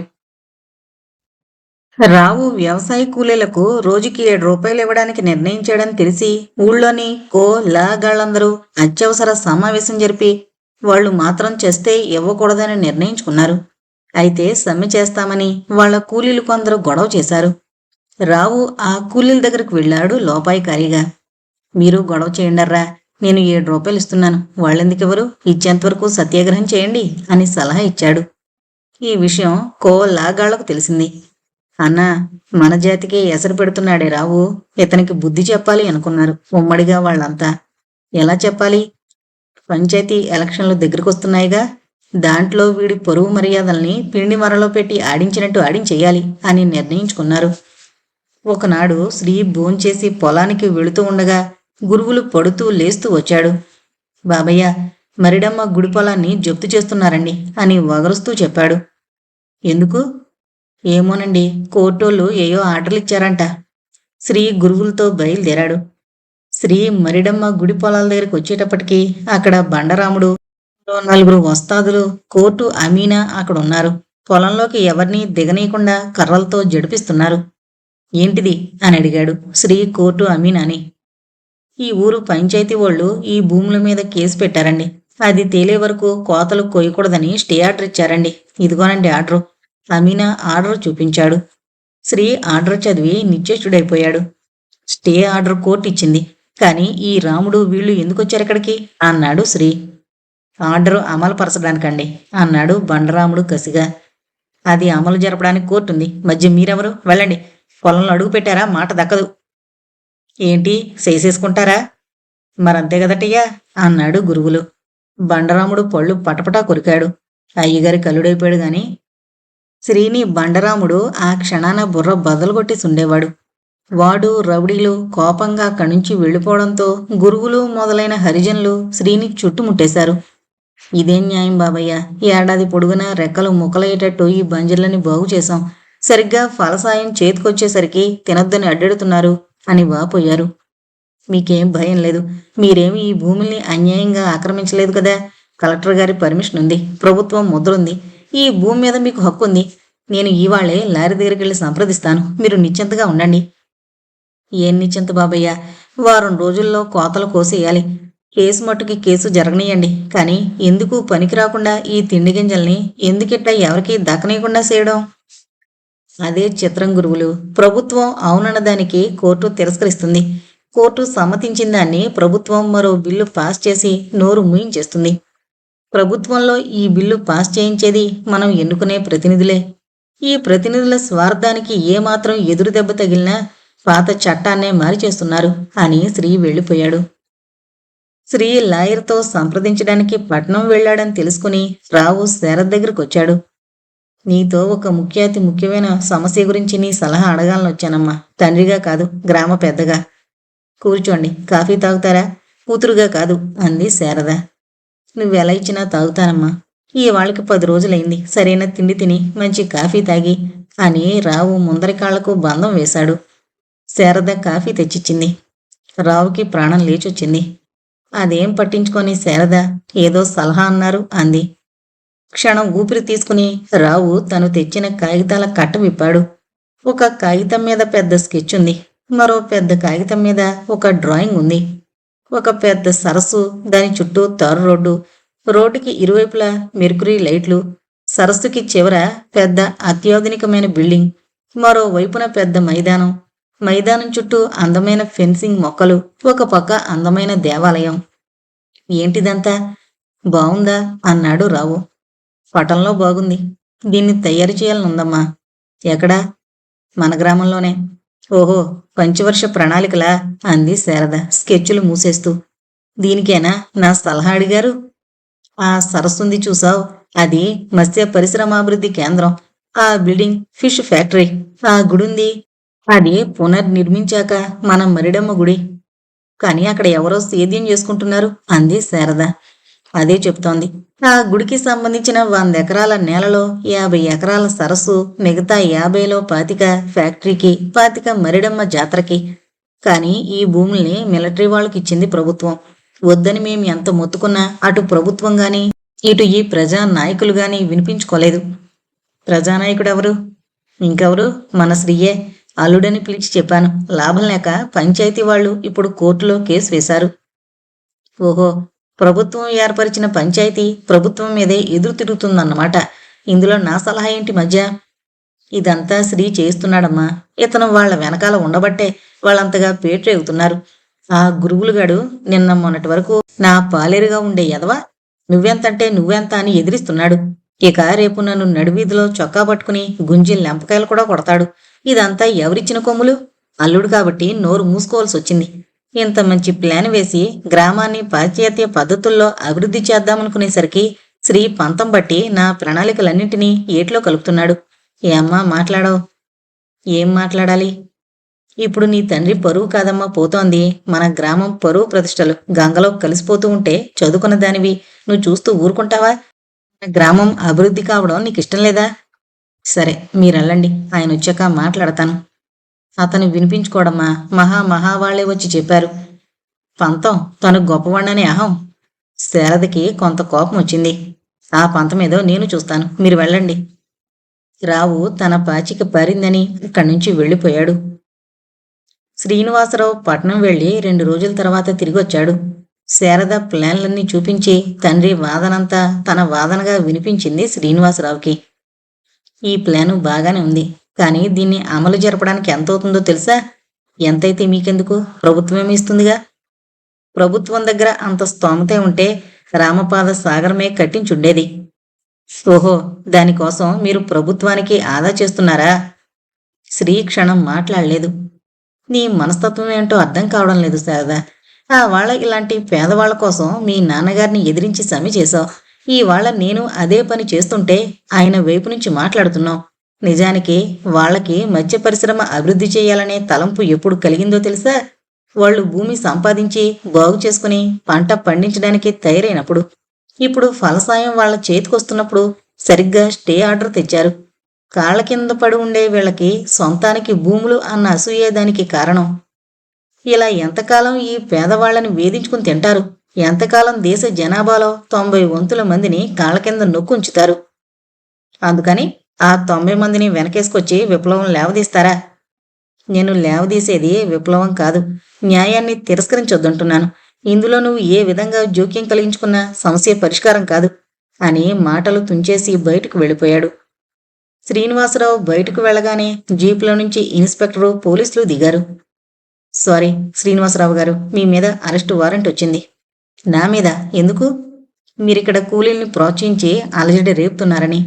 ఇన్స్పెక్టర్ మాటలు పూర్తి కాకుండానే శారద బయటకొచ్చింది. ఆయన అలజడి రేపుతోంది, ఎవరిచ్చారు రిపోర్టు అంది. ఫణిభూషణ్ రావు గారు. శారద నిర్ఘాంతపోయింది. శ్రీ శారద ముఖ కవళికల్ని చూస్తూ ఉన్నాడు. అలజడి రేపుతోంది ఆయన కాదు, నేను. నన్ను అరెస్ట్ చేయమనుంటారు, సరిగ్గా చూడండి అంది. కాదమ్మా, మిస్టర్ శ్రీనివాసరావు అనుంది ఇందులో. అదొకటే కాదు, కోర్టు వారి స్టే ఆర్డర్ని ధిక్కరించి రాత్రికి రాత్రి మరిడమ్మ గుడి పొలాల్లో కోతలు కోయించారట. ఏంటి, నేను కోతలు కోయించానా? శ్రీ అర్థం కాని చూపు చూశాడు. అరెస్ట్ అయిన గురువులు శ్రీ దగ్గరికొచ్చాడు. బాబయ్య, తప్పంతా మాదండి. రేత్రి మేమే తొందరపడి ఏమవుతుందో అని కోతలు కోసామండి. తమరికి ఇందులో ఏ సంబంధం లేదని చెప్పినా వినిపించుకోవడం లేదండి. అయినా కోర్టు వారి ఆర్డర్ని ధిక్కరించడం మీ తప్పు కదా? వాళ్ళదేం తప్పులేదు. వీళ్ల నోటి దగ్గర కూడు పడగొట్టడానికి పంచాయతీ వాళ్ళు ప్రయత్నిస్తుంటే వీళ్ల కష్టాన్ని వీళ్లు తినడం తప్ప వీళ్లను అరెస్ట్ చేసే అధికారం వాళ్ళకి ఎంతుందో దాన్ని ఎదిరించడానికి వీళ్లకు అంతే అధికారం ఉంది అంది శారద కోపంగా. సారీ శారద గారు, ఆ మాట మీరు అనకూడదు. మా పని మేం చేసుకొనివ్వండి అని ఇన్స్పెక్టర్ శ్రీని జీపులు ఎక్కించాడు. ఎదురుగా పొరుగున రాధ, గోపాలం వచ్చారు. జీపులోని శ్రీని చూసి ఏడ్చినంత పనిచేశాడు. అతని మాటల్ని వినిపించుకోకుండా జీప్ కదిలిపోయింది. రాధ శారద దగ్గరకు వచ్చింది. అసలేం జరిగిందక్క అంది. ఏం జరగాలో అదే జరిగింది. కూతురు మీద తీర్చుకోలేని పగని అల్లుడి మీద తీర్చుకుంటున్నాడు రావు. రాయిలా, ఈయన జమీందారైతే కావచ్చు, అలాగని ఇష్టమొచ్చినట్లలా ప్రవర్తిస్తే ఇతగాడికి ఎంత బలం ఉన్నా మనకి బలగం ఉందిరా అని రాధ చేయి పట్టుకుని లాక్కుపోయాడు గోపాలరత్నం. శారద నోట మాట రాక అలానే ఉండిపోయింది. ఏంటి, తండ్రి చేయాల్సిన పనేనా ఇది? అల్లుణ్ణి అరెస్టు చేయించి జైల్లో పెట్టిస్తాడా? ఏం, తను మాత్రం ఏం చేసింది? తండ్రి పరువుని రచ్చకిడిచి కూలీల చేత తిరుగుబాటు చేయించలేదా? దానికి ఆయన ఇది ప్రతీకారంగా చేస్తాడా? సరే, ఆయన ప్రతీకారానికి తను ప్రతీకారం చేసి తీరుతుంది. అల్లుడు అరెస్ట్ అయ్యాడనే మాట విని జానకమ్మ నిర్ఘాంతపోయింది. అతన్ని అరెస్టు చేయించింది భర్తే అని తెలుసుకున్నాక అతనితో పోట్లాట వేసుకుంది. న్యాయానికి బంధుత్వానికి ముడెట్టుకో. నన్ను ప్రజలు ఎన్నుకున్నారు. ప్రజల కోసం కూతుర్నే కాదు, భగవంతుని కూడా ఎదిరిస్తాను. అలాంటి ధర్మదాత ఇంట్లో ఉండడం నాకు చేత కాదు అని జానకమ్మ శారద దగ్గరకు వెళ్ళిపోయింది. జానకమ్మ కూతుర్ని కావలించుకుని ఏడ్చింది. శారద మాత్రం శిలాప్రతిమలా ఉండిపోయింది. భర్తను విడిచిపెట్టి పరాయి వాళ్ళ ఇంటికి వచ్చేశావు. రేపొద్దుట నన్ను అలానే చేయమని అన్యాపదేశంగా బోధిస్తున్నావా అంది శారద దుఃఖాన్ని, కోపాన్ని దిగమింగుకుంటూ. పరాయి ఇల్లెవరదే? నా కూతురిలేది? నేను కన్నబిడ్డ ఇల్లేది? ఎందుకే నన్ను ఇలా ఏడిపించుకుని తింటారు? నన్ను చావు చంపితేనే గాని మీ ఇద్దరికి నిద్ర పట్టదు కదూ అని జానకమ్మ ఏడ్చింది. నేనెందుకు చంపుతాను? ఒక విషయం ఆలోచించమ్మా. నాకు ఈ పెళ్లి చేసింది జానకి రామయ్యకు ఆయనకు ఉన్న ప్రాణ స్నేహం వల్ల కాదు, ఈ శ్రీనివాసరావు మీద ఉన్న ప్రేమ వల్ల కాదు. ఆయన స్వార్థపు పనులన్నింటికీ ఈయన అడ్డు తగులుతున్నారని ఆయన్ని లొంగ తీసుకోవడానికి బంధుత్వాన్ని కలుపుకున్నారు. బంధువయ్యాక కూడా ఈయన న్యాయం వైపునే నిలబడేసరికి ఆయన అన్యాయపు దారి తొక్కారు. సరేనమ్మా, ఈ అన్యాయాలు ఎంతవరకు నెగ్గుతాయో నేను చూస్తాను అంది శారద సౌమ్యంగా. అంటే తండ్రి మీద కత్తిగడతావా? నా భర్తను జైలుకు పంపించిన మనిషికి గుణపాఠం చెప్పకపోతే రేపు నిన్ను అలానే చేస్తాడు. ఈ అన్యాయాలు చివరికి పెరిగి పెరిగి ఆయన్నే కాటేస్తాయి. ఆయనకు కళ్ళు తెరిపించి మంచి వైపుకు తిప్పించకపోతే మొత్తం గ్రామమే కాదు, రేపు ఆయన ఎమ్మెల్యే అయితే రాష్ట్రమే సర్వనాశనం అయిపోతుంది. ఈ భాష్యం అర్థం కాని జానకమ్మ కూతురి చేతులు పట్టుకుని బ్రతిమలాడింది. శారద ఆమె మాటలు వినిపించుకోకపోయేసరికి పుట్టింటికి పోతానని బెదిరించింది. దానికి శారద లొంగకపోయేసరికి ఏడుస్తూ తిరిగి భర్త ఇంటికే వెళ్ళిపోయింది. గోపాలరత్నం ఒక లాయర్ని పట్టుకుని శ్రీ కేసులో వాదించాడు. పంచాయతీ తరపున మరో లాయరు వాదించాడు. రెండు వాదనల్ని విన్న మేజిస్ట్రేట్ ఇందులో శ్రీనివాసరావు తప్పు ఏమీ లేదని, భయంతో రాత్రికి రాత్రి కోతలు కోయించేసిన గురువులు మొదలైన వాళ్లకు కోర్టుని ధిక్కరించిన నేరానికి 6 నెలలు కఠిన శిక్ష వేసి శ్రీనివాసరావుని విడుదల చేశారు. కోర్టుకి రాలేదు శారద. గోపాలరత్నం, రాధ, తల్లి లక్ష్మి, శ్రీ స్నేహితులు, కొందరు హరిజనులు వచ్చారు. శ్రీ నిర్దోషం తెలిసాక రాధ చెంగున పరిగెత్తుకుని వెళ్ళింది. ఆమె కళ్ళ నిండా నీళ్లు నిల్చున్నాయి. న్యాయం గెలిచింది బావా అంది. శ్రీ ఆమె కళ్ళలోని నీళ్లు చూశాడు. గెలిస్తే ఈ ఏడుపు దేనికి? కంటిలో నీళ్ళొస్తే ఒక ఏడుపైనా వస్తది, ఆనందానికి కన్నీళ్లు వస్తాయి.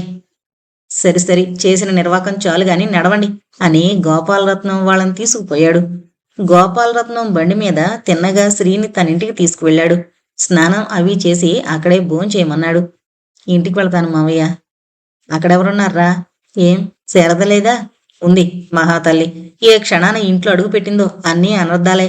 అటు తండ్రి పరువు తీస్తోంది, తీసుకోమను. కానీ మనింటికి కోళ్ళ వచ్చాక మన పరువు అందులో పోతుందని తెలీదా ఆ బియ్య పిల్లకు అన్నాడు గోపాలరత్నం కోపంగా. శ్రీ చిరునవ్వే సమాధానంగా ఊరుకున్నాడు.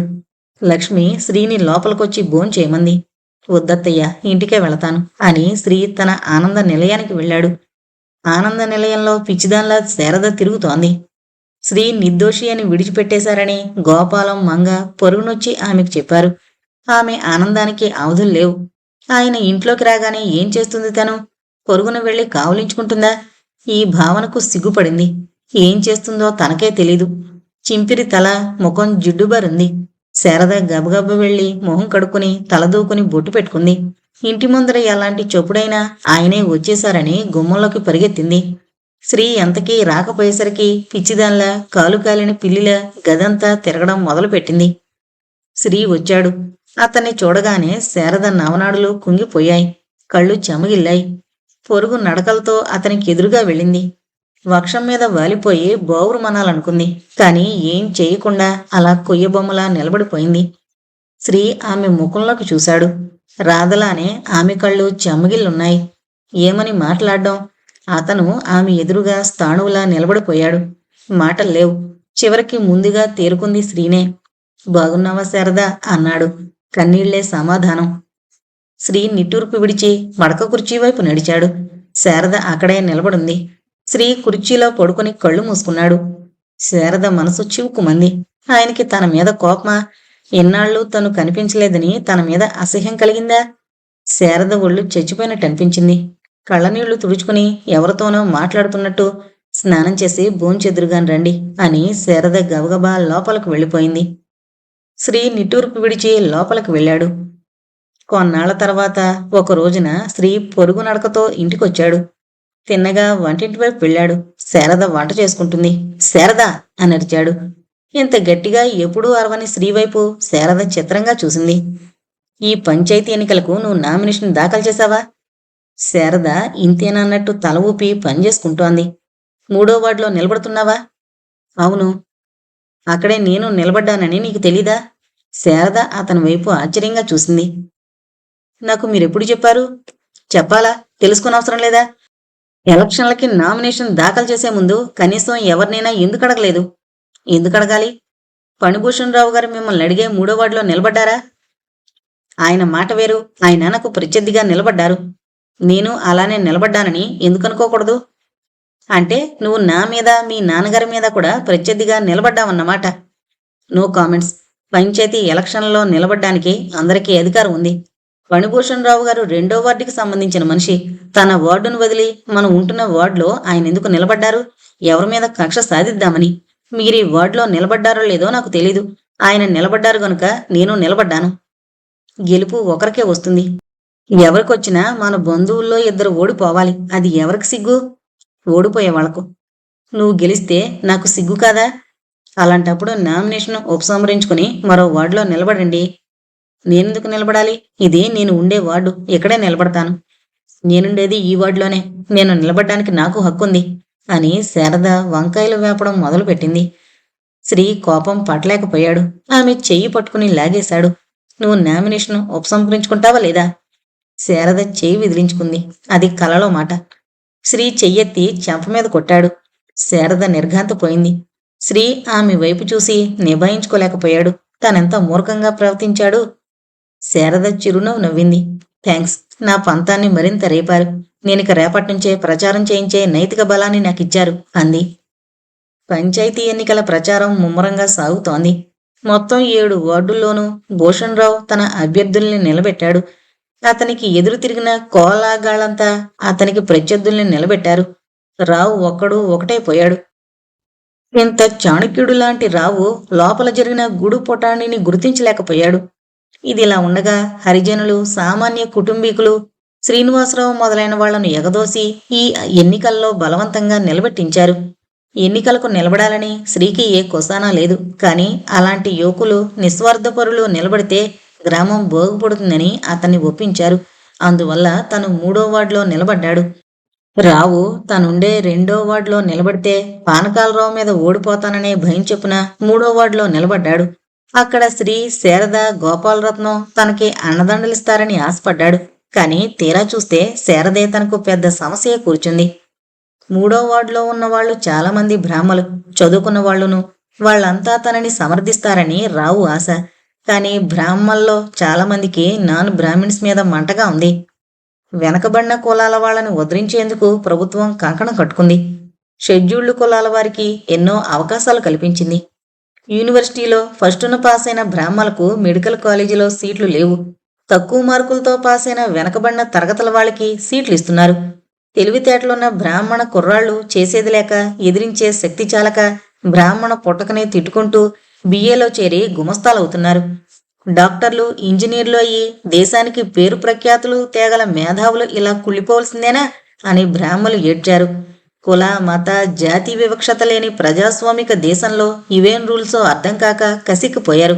ఇలా కొన్నాళ్లు గడిస్తే బ్రాహ్మలే వెనకబడిన తరగతుల వాళ్ళయ్యి చివరికి వాళ్లే షెడ్యూల్డ్ కులాల వాళ్ళు అయిపోతారని విచారించారు కొందరు. ఇలాంటి కసితో ఉన్న బ్రాహ్మణపేటలో రావు నిలబడ్డాడు. ఆ మాట విని శారద తండ్రి మీద నిలబడింది. శ్రీనివాసరావు అంతకుముందే నామినేషన్ అదే పేటలో దాఖలు చేశాడు. రావు గాని, శ్రీ గాని, శారద గాని ఇటు బ్రాహ్మలు కారు, అటు వెనకబడిన తరగతుల వాళ్ళు కారు. అందువల్ల ఆ వార్డులో ఎవరు గెలుస్తారో అనూహ్యమైంది. అదీగాక తండ్రి, కూతురు, అల్లుడు ఒకే చోట నిలబడ్డం విచిత్రం అనిపించింది అందరికీ. ఎన్నికలలో ఎలా గెలవాలో రావుకు తెలుసు. నోట్లిస్తే రాత్రికి రాత్రి ఓటర్లు తిరిగిపోతారు. కానీ నోట్లతో ఆ పేటలోని బ్రాహ్మల్ని, చదువుకున్న వాళ్ళని లొంగదీయడం కష్టం. అందువల్ల ఓ రోజున పెద్ద సత్యనారాయణ వ్రతం చేయించి ఆ వార్డులోని పురోహితులందరినీ పిలిచి ఒక్కొక్కళ్ళకి 116 ఇచ్చి పొట్టుబట్టలు కట్టబెట్టాడు. మరో పంతులు గారి అమ్మాయికి పెళ్లి చేస్తానని హామీ ఇచ్చాడు. రావు స్త్రీలోలుడు కాదు, ఆ సద్గుణం అతన్ని కాపాడుతుంది అనుకున్నాడు. శారద 3వ వార్డులో ఇంటింటికి వెళ్లి ప్రచారం చేస్తోంది. తండ్రి మీద ధ్వజమెత్తిన కూతురు ఎలా ఉందో చూడాలని కొందరు శారదను ఆపాదమస్తకం శల్యపరీక్ష చేశారు. అంత నాజూగ్గా, అందంగా, మల్లెపువ్వులా ఉంటుందని ఎవరూ ఊహించలేదు. యువకుల గుండెల్లో రైళ్లు పరిగెత్తించింది ఆమె లావణ్యం. అటు తండ్రి మీదే కాకుండా భర్త మీద కూడా నిలబడిందని తెలిసి మధ్యతరగతి, చదువుకున్న వాళ్లు విడ్డూరంగా చూశారు. ఇది ఎన్నికల ఎత్తు అని కొందరు అనుమానించినా పొలంలో కూలీలకు సాయంగా నిలబడి వాళ్ల బతుకలకి ఓ దారి చూపించిన వ్యక్తి స్వార్థపరురాలే ఉండదు అని కొందరు వ్యాఖ్యానించారు. శారదతో చిన్నతనంలో చదువుకున్న అమ్మాయిలు ఆప్యాయంగా పలకరించి ఇంటిలోకి తీసుకెళ్లి పెద్దవాళ్లకు పరిచయం చేశారు. మగపిల్లలు నోట మాట రాక అలాగేనండి అనేవారు. రావు కూడా ఇంటింటా తిరిగాడు. అతను ఎప్పుడూ తమకి అపకారం చేయలేదు, అప్పుడప్పుడు ఉపకారాలే చేసేవాడు. అలాంటి మనిషికి ఓట్లివ్వకుండా ఈ చిన్నపిల్లలకు ఓట్లివ్వడమేమిటని పెద్దాళ్ల పిల్లలు, మనవలు, తాతలతో, తండ్రులతో పోట్లాట్లు పెట్టుకున్నారు. శ్రీ మాత్రం ప్రచారానికి బయలుదేరలేదు, ఇంట్లోనే కూర్చున్నాడు. స్నేహితులు, శ్రేయభిలాషులు వచ్చి బలవంతం చేసినా అతను ఇంట్లో నుంచి బయటకు కదల్లేదు. అందువల్ల అతని తరపున ఓ శాస్త్రిగారు, కొందరు హరిజనులు 3వ వార్డులో శ్రీ వైపు నుంచి ఓట్ల భిక్షాటన చేశారు. ఎన్నికలు దగ్గరకొచ్చే కొద్దీ టెన్షన్ పెరిగింది. బండరాముడు 3వ వార్డులో ఎవరినో కొట్టాడు. దాంతో వాణ్ణి రావు నానా తిట్లు తిట్టాడు. వెధవ, ఎన్నికల టైంలో ఎవరన్నా మనల్ని కొడితే రెండో చెంప చూపించాలరా, అది గాంధీగారి సిద్ధాంతం. నిజమే కాబోలు అనుకుని వాడెళ్ళి హరిజనవాడలో కావాలని పోట్లాట పెట్టుకున్నాడు. ఒక సోమన్న కోపం ఆపుకోలేక వాణ్ణి చాచి లెంపకాయ కొట్టాడు. బండరాముడు రెండో చెంప చూపించాడు. దాంతో మిగతా వాళ్లంతా వాడి చెంప వదిలి కాళ్ల మీద నడుం మీద పడి అవి రెండూ విరగొట్టినంత పనిచేశారు. అధికార వికేంద్రీకరణ కోసం నాయకులు పంచాయతీ రాజ్యాన్ని ఏర్పరిచారు. అయితే ఈ పంచాయతీలను ఏలుతోంది ఎవరో తెలిస్తే ఒకసారి చూస్తే దేశంలో ఏ పంచాయతీ మెంబర్కి 1,00,000కు తక్కువ ఆస్తి లేదు. భిక్షాధికారులు అక్కడక్కడా ఉన్నా వాళ్ళు వాయిస్ లేని వాళ్ళు. వాళ్లకున్న ఆస్తిపాస్తుల్ని రక్షించుకోవాలంటే అధికారం కావాలి. ఆ అధికారాలు ఈ పంచాయతీల వల్ల, అసెంబ్లీల వల్ల, పార్లమెంట్ల వల్ల వస్తాయి. అందుకే ఉన్నవాళ్లంతా వాటిల్లో స్థానాలు సంపాదించుకోవడానికి నానా పాట్లు పడుతున్నారు అని శారద ధైర్యంగా అన్ని పేటల్లోనూ ఉపన్యాసాలిచ్చింది. ఈ ఉపన్యాసమే పనిచేసిందో లేక శారద ఆకర్షణే ఓటర్లని ముగ్ధులు చేసిందో మొత్తానికి రావు నిలబెట్టిన వాళ్ళు, కోలాగాళ్లు నిలబెట్టిన అభ్యర్థులు అంతా చిత్తుగా ఓడిపోయారు. 3వ వార్డులో మాత్రం శ్రీకి శారదకు దాదాపు సమానంగా ఓట్లు పడగా రావుకి ఒక్క 20 ఓట్లు మాత్రమే పడ్డాయి. అక్కడ కొద్ది మెజారిటీతో శారద నెగ్గింది. శ్రీనివాసరావు నిలబెట్టిన వాళ్ళంతా శ్రీనివాసరావు ఓడిపోయినా శారదమ్మకు నీరాజనాలు పట్టారు. ఆమె మెడ నిండా దండలు వేసి ఊరేగింపుతో ఆనంద నిలయానికి తీసుకునొచ్చారు. శ్రీ తన లైబ్రరీలో పడక కుర్చీలో పడుకుని చదువుకుంటున్నాడు. వేజే ధ్వానాలు తన ఇంటి ముందరకే వచ్చాయి. శ్రీ ఆశ్చర్యపోలేదు. చదువుతున్న పుస్తకం మూసి అలానే చూస్తూ ఉన్నాడు. శారద మెడ నిండా ఉన్న దండలతో లోపలికి పొరుగునొచ్చింది. శ్రీ శారద వైపే చూస్తున్నాడు. శారద తన మెడలోని దండలని తీసి శ్రీ మెడలో వేసింది. శ్రీ ఆశ్చర్యంగా చూస్తున్నాడు. మీరిచ్చిన వరంతో గెలిచానండి. నేను గెలవడం కాదు, మీరు గెలిచారు అంది కళ్ళనీళ్లతో. శ్రీ దండలు తీసి టేబుల్ మీద పెట్టాడు. మెల్లగా లేచి హాల్లోకొచ్చాడు. రాధ పొరుగునొచ్చింది. అక్కేది బావా అంది. శారద లోపల నుంచి వచ్చింది. రాధ ఆమెను కౌగులించుకుంది, ముద్దు పెట్టుకుంది. కంగ్రాచులేషన్స్ అక్క, మన స్త్రీ జాతి పొరుగును నిలబెట్టావు. ఆడదంటే అబల కాదని లబో దిబోమంటున్నారు ఊళ్ళో వాళ్ళు. శ్రీ వెనక్కి చూశాడు. నువ్వు ఓడిపోయావని బాధపడకు బావా, అక్క గెలిస్తే ఒకటినా, నువ్వు గెలిస్తే ఒకటినా అంది. శ్రీ ఇక అక్కడ ఉండలేకపోయాడు. శారద ముఖం ఎర్రబడిపోయింది. ఇందాక ఆనందంతో తిరిగిన కన్నీళ్లు ఇప్పుడు విషాదాసురులయ్యాయి. శ్రీ తిన్నగా వెళ్లి తన పొలం గట్ల మీద కూర్చున్నాడు. గోపాలం వచ్చి, ఎందుకు బాబయ్య హెచ్చరించడం? శారదమ్మ గారు మీ మీద పంతంతో నిలబడలేదు. తండ్రి గారి మీద పగ సాధిస్తానన్నారు, సాధించారు. ఇందులో తమని కించపరచాలని అమ్మగారికి ఏనాడూ లేదు అన్నాడు. శ్రీ వాడి వైపు చూశాడు. అవును బాబయ్య, తమరికి తెలవదు, నాతో చెప్పేవారు. ఈ ఎన్నికల్లో ఆరుగాని తమరుగాని గెలవాలనేవారు గాని తండ్రిగారు మాత్రం గెలవకూడదనేవారు బాబయ్య. శ్రీ సమాధానం చెప్పలేదు. క్షణం తర్వాత నిట్టూర్పు విడిచి లేచి వెళ్ళిపోయాడు. బాగా చీకటి పడ్డ తర్వాత కూడా శ్రీనివాసరావు పిచ్చివాడిలా పొలం గట్లమట తిరుగుతూనే ఉన్నాడు. ఆలోచించే కొద్దీ అతనికి శారద మీద ఆప్యాయతే గాని ఆగ్రహం కలగడం లేదు. పెళ్ళి ఇన్నాళ్లైనా ఆమెతో తనకి ఎలాంటి దాంపత్య సంబంధమూ లేదు. శోభనం గదిలో ఆమె తిరస్కరించిందని ఎన్నాళ్ళు తను పంతం పట్టి ఆమె వైపన్నా సరిగ్గా చూడలేదు. అసలు నిజానికి శారదకిష్టం లేదా? ఈ పెళ్ళే అసలు ఒక పెద్ద బూటక నాటకమా? శారద చదువుకుంది. పెళ్లి ఇష్టం లేకపోతే తిరస్కరించవచ్చునే, మరెందుకు సమ్మతించింది? అడిగితే ఆమె చెప్పదు. నిజం తెలియకుండా ఎన్నాళ్ళని ఇలా విడివిడి బ్రతుకులు బ్రతకడం?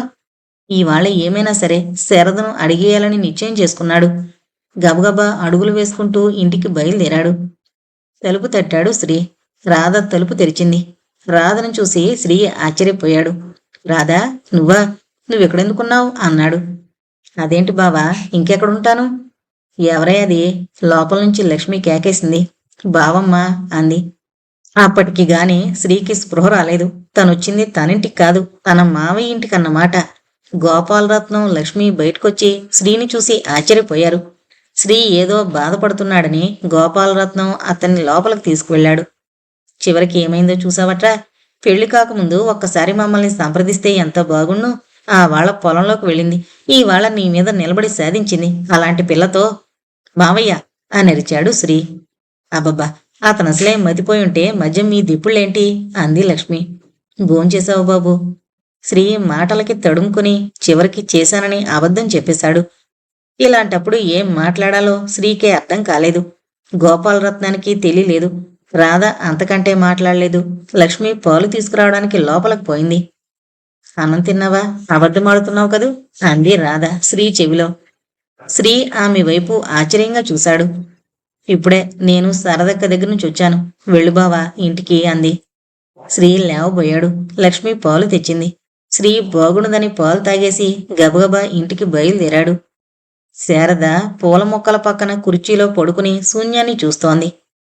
తను గెలిచింది నిజమే, కాని ఎవరెవరికి తలవంపులు తెచ్చింది? తండ్రికి, భర్తకి. తను తండ్రి మీద సాధించదలుచుకున్నదంతా సాధించింది. కాని అన్యం పుణ్యం వెరుగని శ్రీని ఎందుకు బాధించడం? తలుచుకునే కొద్దీ ఆమె కడుపు దేవినట్టనిపించింది. ఇంతలో శబ్దమై లేచి చూసింది. శ్రీ లోపలికొచ్చాడు.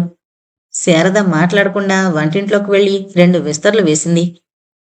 శ్రీ కాళ్ళు కడుక్కునేందుకు నీళ్ళిచ్చింది. తువ్వాలందించింది. శ్రీ 2 విస్తర్లు చూసి విస్తుపోయాడు. అయినా మాట్లాడకుండా భోంచేశాడు. పక్కనే కూర్చుని శారద కూడా భోంచేసింది. భోజనమయ్యాక శారద విస్తర్లు తీసేసింది. శ్రీ తిన్నగా లైబ్రరీలో కూర్చునున్నాడు. శారద ఉలిక్కి పడింది శారద. ఒకసారి ఇల్లారా. భయంగానే ఆ గదిలోకి వెళ్ళింది. కూర్చో. భయంగానే కూర్చుంది. క్షణం నిశ్శబ్దం తర్వాత శ్రీ ముందుకొంగి అడిగాడు. శారద, ఒక మాట అడుగుతాను, నిజం చెప్తావా? ఏంటి? మీ నాన్నగారి మీద నువ్విలా ఎందుకు కక్ష పూనావు? శారద ఎదురు చూడని ప్రశ్న. శ్రీ ముఖంలోకి చూసింది. ఏదో అనురాగం, ఆప్యాయత కనిపించాయి. చిత్రంగా నవ్వింది. పెళ్ళైన తొలి రోజుల్లో ఈ ప్రశ్న అడుగుంటే నిజం చెప్పుండేదాన్ని. కాని ఇన్నాళ్ల పరిచయంతో మీరు నాలో ఒక భాగాన్ని బలహీనపరిచేశారు. క్షమించండి. ఆ సమాధానం జ్ఞప్తికి తేకండి అంది మెల్లగా. శ్రీ మళ్ళీ చాలాసేపటి వరకు మాట్లాడలేదు. శారద, నా మీద నీకిప్పటికీ ఎలాంటి అభిప్రాయమూ లేదా? లేకేం? ఒక సహృదయుడైన మిత్రుడు, మనసివ్వగలిగే ఆప్తులు మీరు. అంతేనా? అంతకుమించి మరొకటి ఏదైనా ఆశిస్తున్నారా? మిత్రత్వం అనేది మనసులు కలిస్తే ఏర్పడుతుంది. కానీ మన స్నేహం అలాంటిది కాదనుకుంటాను. నీ మెడలో తాళికట్టి ఇంతకాలమైంది.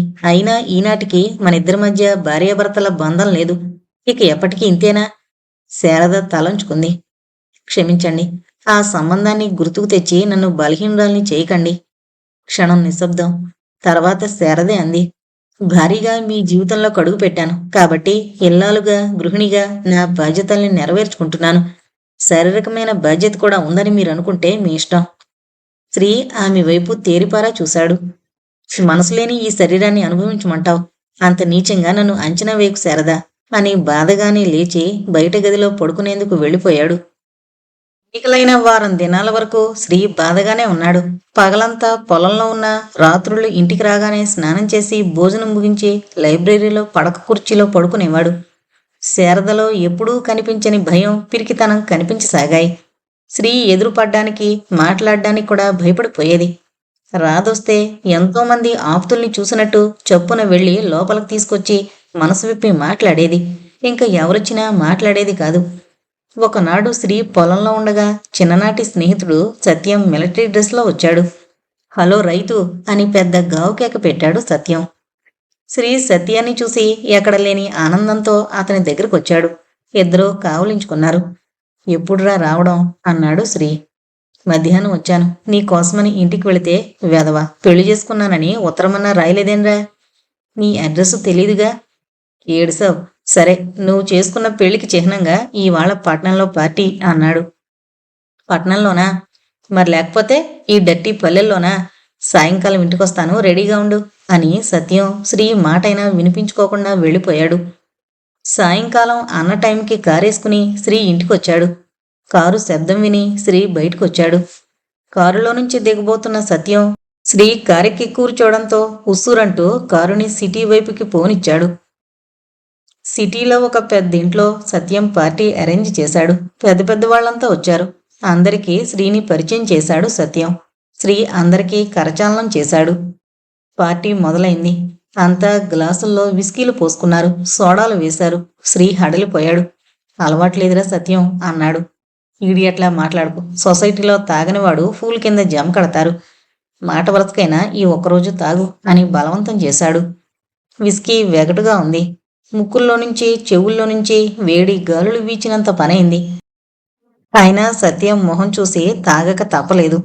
పార్టీలో ఆడ మగ అంతా భేదం లేకుండా తాగుతున్నారు. ఇలాంటి సొసైటీని చూడడం ఇదే మొదటిసారి. అతని అంతరాత్మ ఘోష పెట్టింది. మద్యపాన నిషేధం ఉందని తన గ్రామంలో కాపుసారా బట్టీల వాళ్ళని బెదిరించి చివరికి తీయించగలిగాడు. కాని అదే తను ఇవాళ ఇక్కడ అందరితో పాటు తాగుతున్నాడు.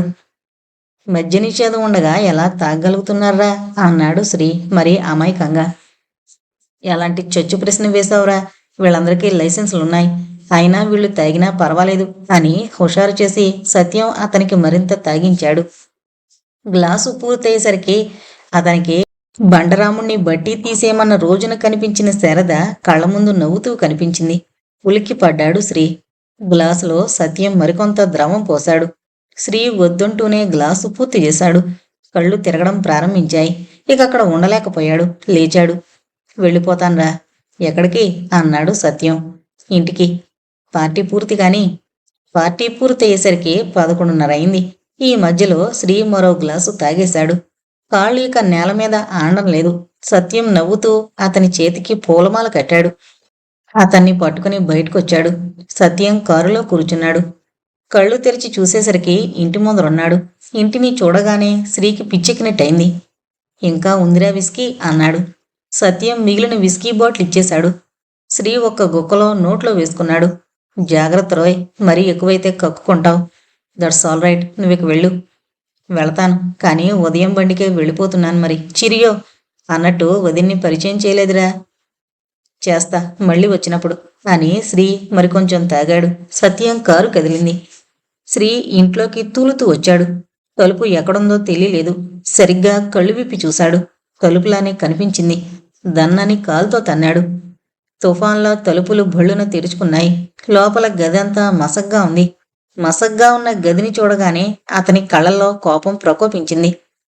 కసెక్కిపోయింది. నరాలు ఉడికిపోతున్నాయి. గుండె మండిపోతుంది. లోపలికి దెబ్బతిన్న పుంజులా తూలుకుంటూ వచ్చాడు. చుట్టూ చూశాడు. అంతా అయోమయం, చీకటిగా ఉంది. ఒక గదిలో చిన్న బల్బు వెలుగుతోంది. అది తన లైబ్రరీ గదిలా కనిపించింది. తను పడుకుని చదువుకునే పడకుర్చీలో ఎవరో డెవిల్ రాక్షసి పడుకునుంది. కోపంతో విస్కీ సీసా విసిరేశాడు. ఎవరు ఎవరు నా లైబ్రరీలో పడుకుంది? రాక్షసా? అయితే చంపేస్తాను. పవిత్రమైన నా దేవాలయంలోకి దెయ్యాలు రాకూడదు అని చప్పున వెళ్లి పడక కుర్చీలో పడుకునున్న దెయ్యాన్ని కొట్టబోయి తూలిపోయాడు. దెయ్యం పారిపోవడానికి ప్రయత్నం చేసింది. కానీ అతను వదల్లేదు. రాక్షసుల్ని, దుర్మార్గుల్ని, దెయ్యాల్ని నాశనం చేయాల్సిందే. చప్పున దెయ్యాన్ని పట్టుకుని కోదేశాడు. అంతే, తను పడిపోయాడు. తర్వాత ఏం జరిగిందో తెలీదు. డన్లపు పిల్లో పరుపు మీద నుంచి లేచినట్టు తీరుబడిగా గ్రహపతి గుడ్ మార్నింగ్ చెప్తూ తూర్పు పరుపు మీద నుంచి లేచాడు. శ్రీనివాసరావు గబుక్కున లేచాడు. తను శారద గదిలోకి ఎలా వచ్చాడు? శారదేది? గదులు, పెరడు, తోట అంతా వెతికాడు. ఎక్కడా శారద కనిపించలేదు. ఏమైందో తెలియలేదు. జరిగిన కథంతా చెప్పి శ్రీ ప్రాసిక్యూటర్ వైపు తిరిగాడు. ఏవైనా ప్రశ్నిస్తారా అన్నట్టు. మద్యపాన నిషేధం ఉండగా లైసెన్స్ లేని మీరు తాగడం తప్పుగా భావించలేదా అన్నాడు ప్రాసిక్యూటర్. చెప్పానుగా, స్నేహితుల బలవంతం మీద తాగానని. ఇంటికొచ్చినప్పుడు మీకు అసలు స్పృహ లేదు కదూ? లేదు. మీరా స్పృహలేని స్థితిలో శారదను డెవిల్, రాక్షసి, దెయ్యం, దుర్మార్గురాలుగా భావించి టేకపిసికి చంపేసి ఉండొచ్చుగా. చంపడం అంటే ఆ పరిస్థితుల్లో మామూలు మాటలా? మీ లైబ్రరీ పడక కుర్చీలో పడుకున్న డెవిల్ శారద ఎందుకు కాకూడదు? శారద కాదు. శారద ఆ గదిలోకి 2 సార్లు మాత్రమే వచ్చింది. ఆ రాత్రి కూడా మీకోసం వచ్చుండొచ్చుగా. నేను చూడలేదు కాబట్టి నాకు తెలీదు. ఉదయం లేవగానే మీరు శారద గదిలో ఉన్నానన్నారు. అది మీకు తెలియకుండానే జరిగిందా? నేను చెప్పలేను. దట్స్ ఆల్ యువర్ ఆనర్ అని ప్రాసిక్యూటర్ కూర్చున్నాడు. డిఫెన్స్ లాయర్ లేచాడు. మీరు ఆ ఇంట్లోకి తూలుతూ వచ్చారు కదూ? అప్పుడు మీ చేతిలో విస్కీ సీసా విసిరేశారా? దాని మట్టుకదే పడిపోయిందా? విసిరేశాను. అది ముక్కలైంది. గదంతా మసగ్గా కనిపించిందన్నారు. మీ లైబ్రరీలో కూడా అలానే కనిపించిందా? అవును. మీ పడక కుర్చీలో తలగడ ఎప్పుడూ ఉంటుందిగా? ఉంటుంది. దాన్నే మీరు దెయ్యంగా, డెవిల్గా, రాక్షసిగా భ్రమించి ఉన్నారేమో అన్నాడు డిఫెన్స్ లాయర్. నాకు సరిగ్గా గుర్తులేదు. మీరు పట్టుకున్న డెవిల్, రాక్షసి, దెయ్యం తేలిగ్గా ఉందా, బరువుగా ఉందా? తేలిగ్గానే ఉన్నట్టు ఫీలింగ్. ఉదయం లేవగానే మీరు శారద గదిలో ఉన్నానన్నారు. అంటే మీరు వెళ్ళారా?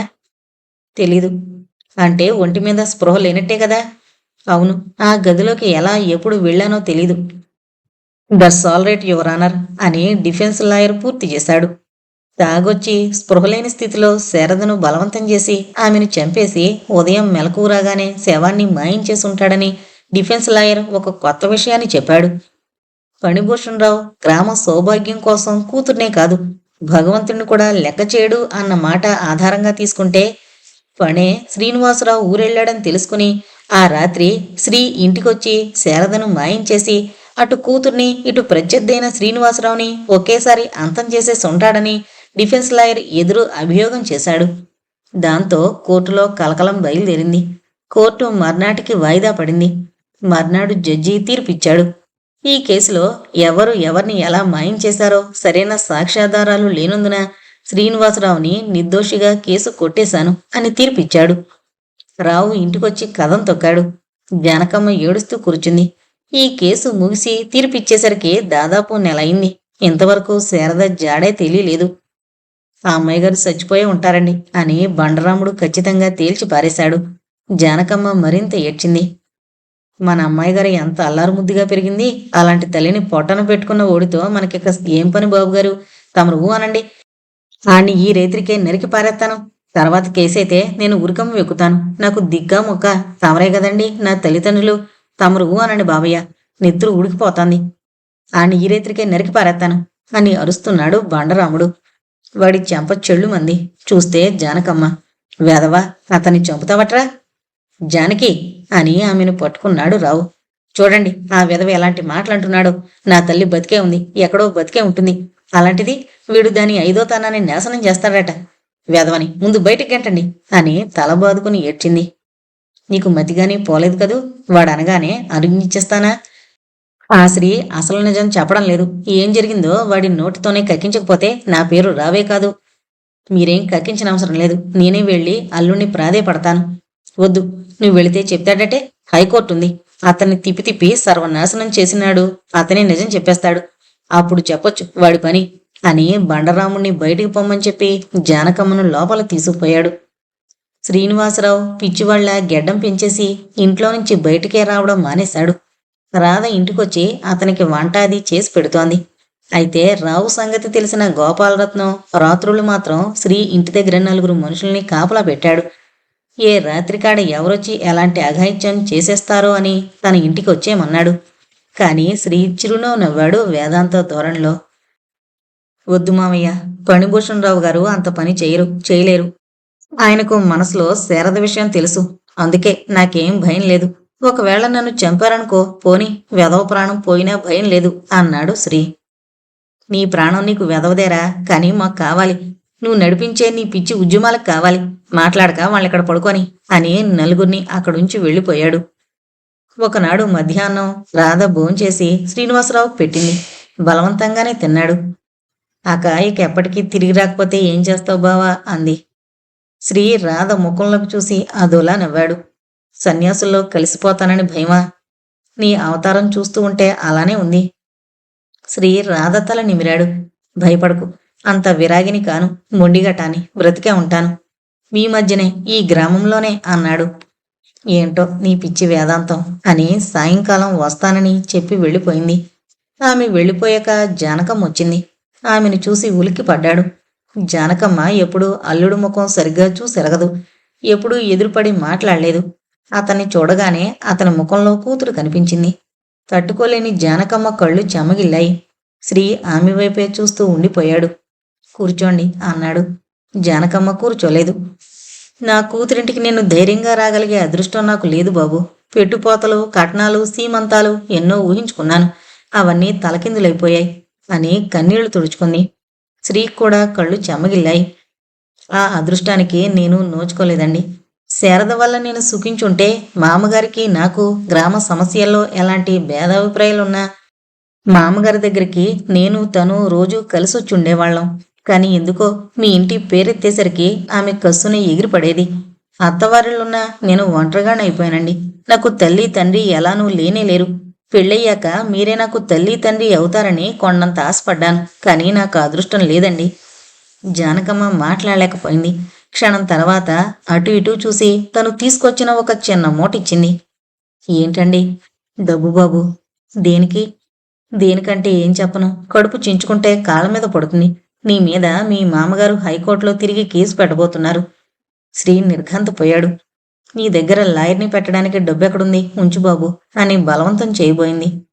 శ్రీ ఆమె వైపే చూస్తూ ఉండిపోయాడు. మీ ఆదరణే చాలండి. నాకు నైతిక బలం ఇస్తుంది. నేను ఏ తప్పు చేయింది ఎందుకు భయపడాలి? నాకేమీ కాదండి అని నువ్వు అనుకుంటున్నావు. ఏమన్నా అయితే నా కూతురి గతి ఏం కాను? శారద బ్రతికే ఉంది బాబు. ఎక్కడో ఉండే ఉంటుంది. అంతకంటే కావలసిందేముందండి? కానీ మీ మామగారికి ఎంత చెప్పినా వినిపించుకోవడం లేదు. నేను ఇలా ముప్పు తిప్పలు పెడితే శారద గురించి నిజం చెప్తావని ఆయన అంటున్నారు. నాకు తెలియంది నేనేం చెప్పగలనండి? నేను చేయని తప్పుకు ఏ కోర్టు నాకు శిక్ష వేయలేదు. క్షమించమ్మా. శారద బ్రతికే ఉంటుందన్న మీ ఆశే నాకు బలాన్నిస్తోంది. అది చాలు నేను గెలవడానికి అని ఆమె ఇచ్చిన డబ్బుని ఆమెకి ఇచ్చేశాడు. కళ్ళనీళ్లు తుడుచుకుని జానకమ్మ వెళ్ళిపోయింది. జానకమ్మ వచ్చి వెళ్లిన వారం రోజుల్లోనే హైకోర్టులో రావు కేసు వేశాడు. అక్కడ శ్రీనివాసరావు ఇవే విషయాలు చెప్పాడు. సాక్ష్యాధారాలు లేనందున అక్కడ కేసు కొట్టి పారేశారు. శ్రీ మరింత పిచ్చివాళ్ల అయిపోయాడు. రాధకు తను సన్యాసుల్లో కలవనని మాటిచ్చాడు. కాని శ్రీ ఆనంద నిలయంలోనే సన్యాసి రూపం దాల్చాడు. ఆ రాత్రి 8ంటికి ఎవరో దొంగచాటుగా శ్రీ ఇంట్లోకి రావడం బయట పడుకున్న గోపాలం వాళ్ళు చూశారు. ఎవరు అంటూ కర్ర తీసుకుని లేచాడు. ఈయనరా పోస్ట్ మాస్టర్ని. శ్రీనివాసరావు గారి కోసం వచ్చాను. ఆయన పడుకున్నారు. అర్జెంటుగా మాట్లాడాలి. అనుమానిస్తూనే గోపాలం లోపలికెళ్ళి శ్రీతో చెప్పాడు. లోపలికి పంపించు అని సైగతోనే చెప్పాడు. పోస్ట్ మాస్టర్ లోపలికొచ్చాడు. అతని వెనకాల జనం వచ్చారు. రహస్యం మాట్లాడాలి. మీరు వెళ్ళండర్రా అన్నాడు పోస్ట్ మాస్టర్. వెళ్ళం. మాకు ఆయనకు రహస్యాలు లేవు. చెప్పండి అని కర్రలు పట్టుకుని నిలబడ్డారు. పోస్ట్ మాస్టర్ లాభం లేదనుకుని శ్రీ చెవిలో ఏదో చెప్పాడు. శ్రీ షాక్ తిన్నట్టు లేచి నిలబడ్డాడు. నిజంగానా అన్నాడు శ్రీ. నిజమేనండి. ముందు వాళ్లను బయటికి పొమ్మనండి చెప్తా. శ్రీ సైగ చేశాడు. వాళ్ళు బయటకు వెళ్లారు. పోస్ట్ మాస్టర్ ఒక కాగితం శ్రీకి అందించాడు. ఎక్కడి నుంచి వచ్చింది టెలిగ్రామ్?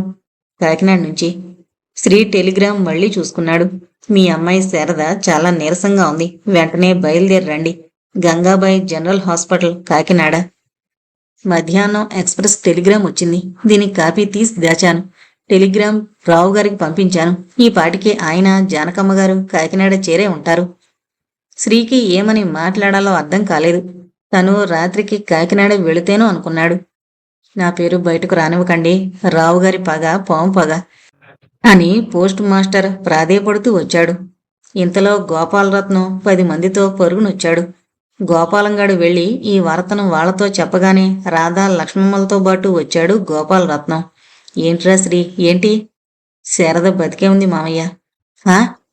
ఎక్కడుంది బావా అని రాధ అతన్ని బలవంతం చేసింది.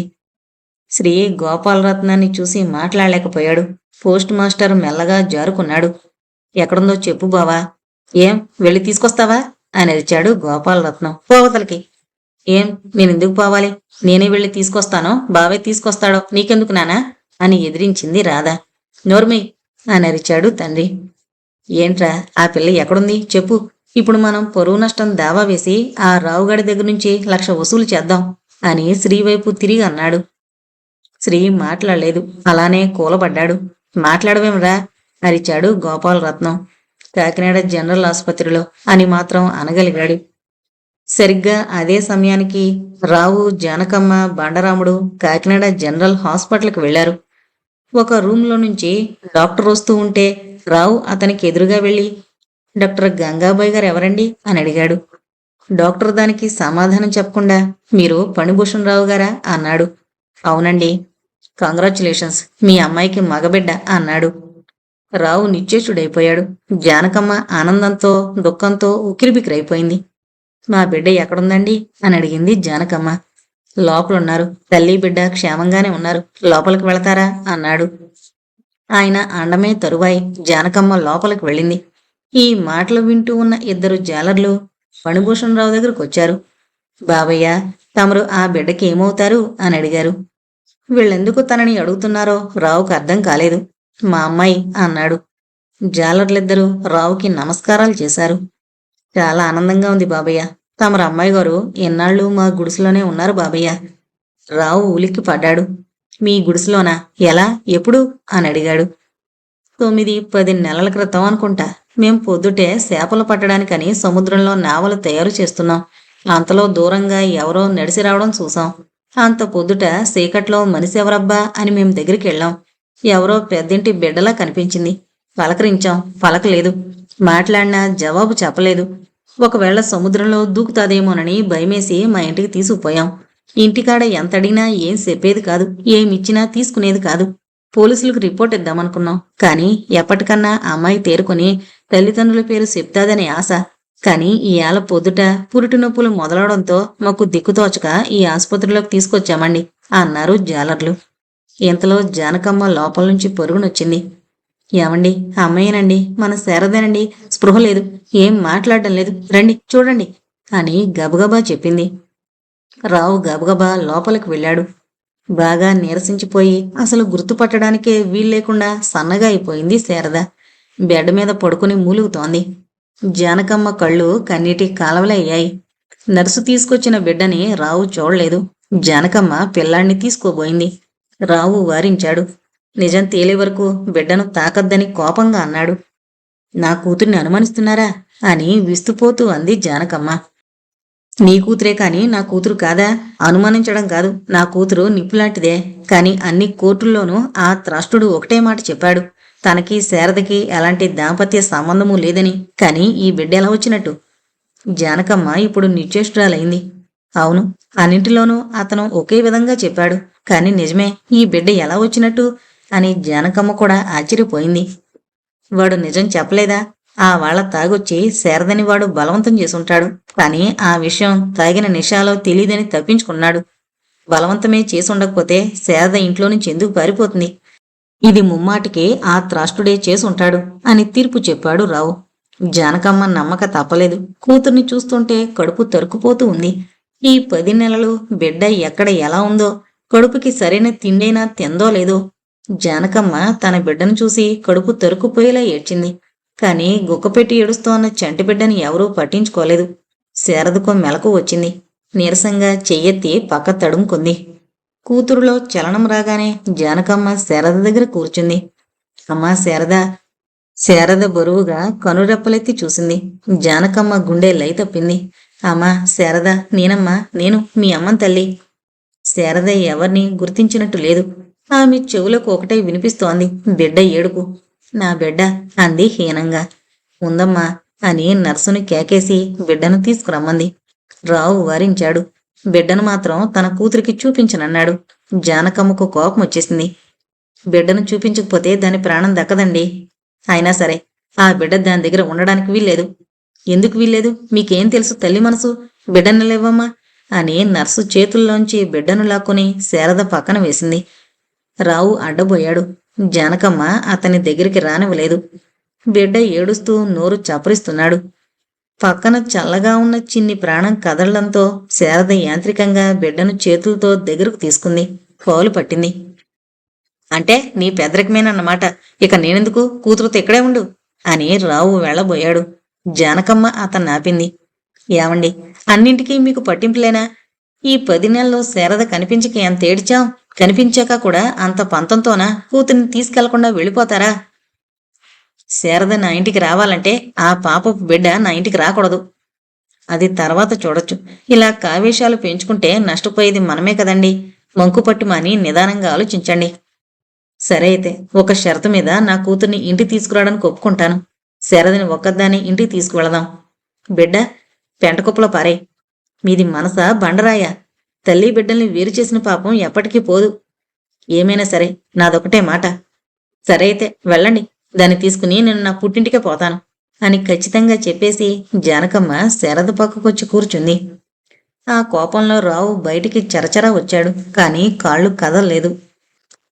అక్కడే తెచ్చాడాడు. జాలర్లకు చెరో 1000 ఇచ్చి ఈ రహస్యం ఎవరితోనూ చెప్పొద్దని బయట కూర్చుండిపోయాడు. 2 నెలలు గడిచాయి. రావు ఊళ్ళోనే ఉంటున్నాడు. జానకమ్మ మాత్రం ఈ 2 నెలలు కనిపించలేదు. అప్పుడప్పుడు రావు మాత్రం ఏదో ఊరెళ్ళి 1-2 రోజులుండి తిరిగి వచ్చేస్తూ ఉన్నాడు. శారద బ్రతికే ఉంది అని మాత్రం గ్రామం అంతటికీ తెలిసిపోయింది. అంతా తలో రకంగా మాట్లాడుకున్నారు.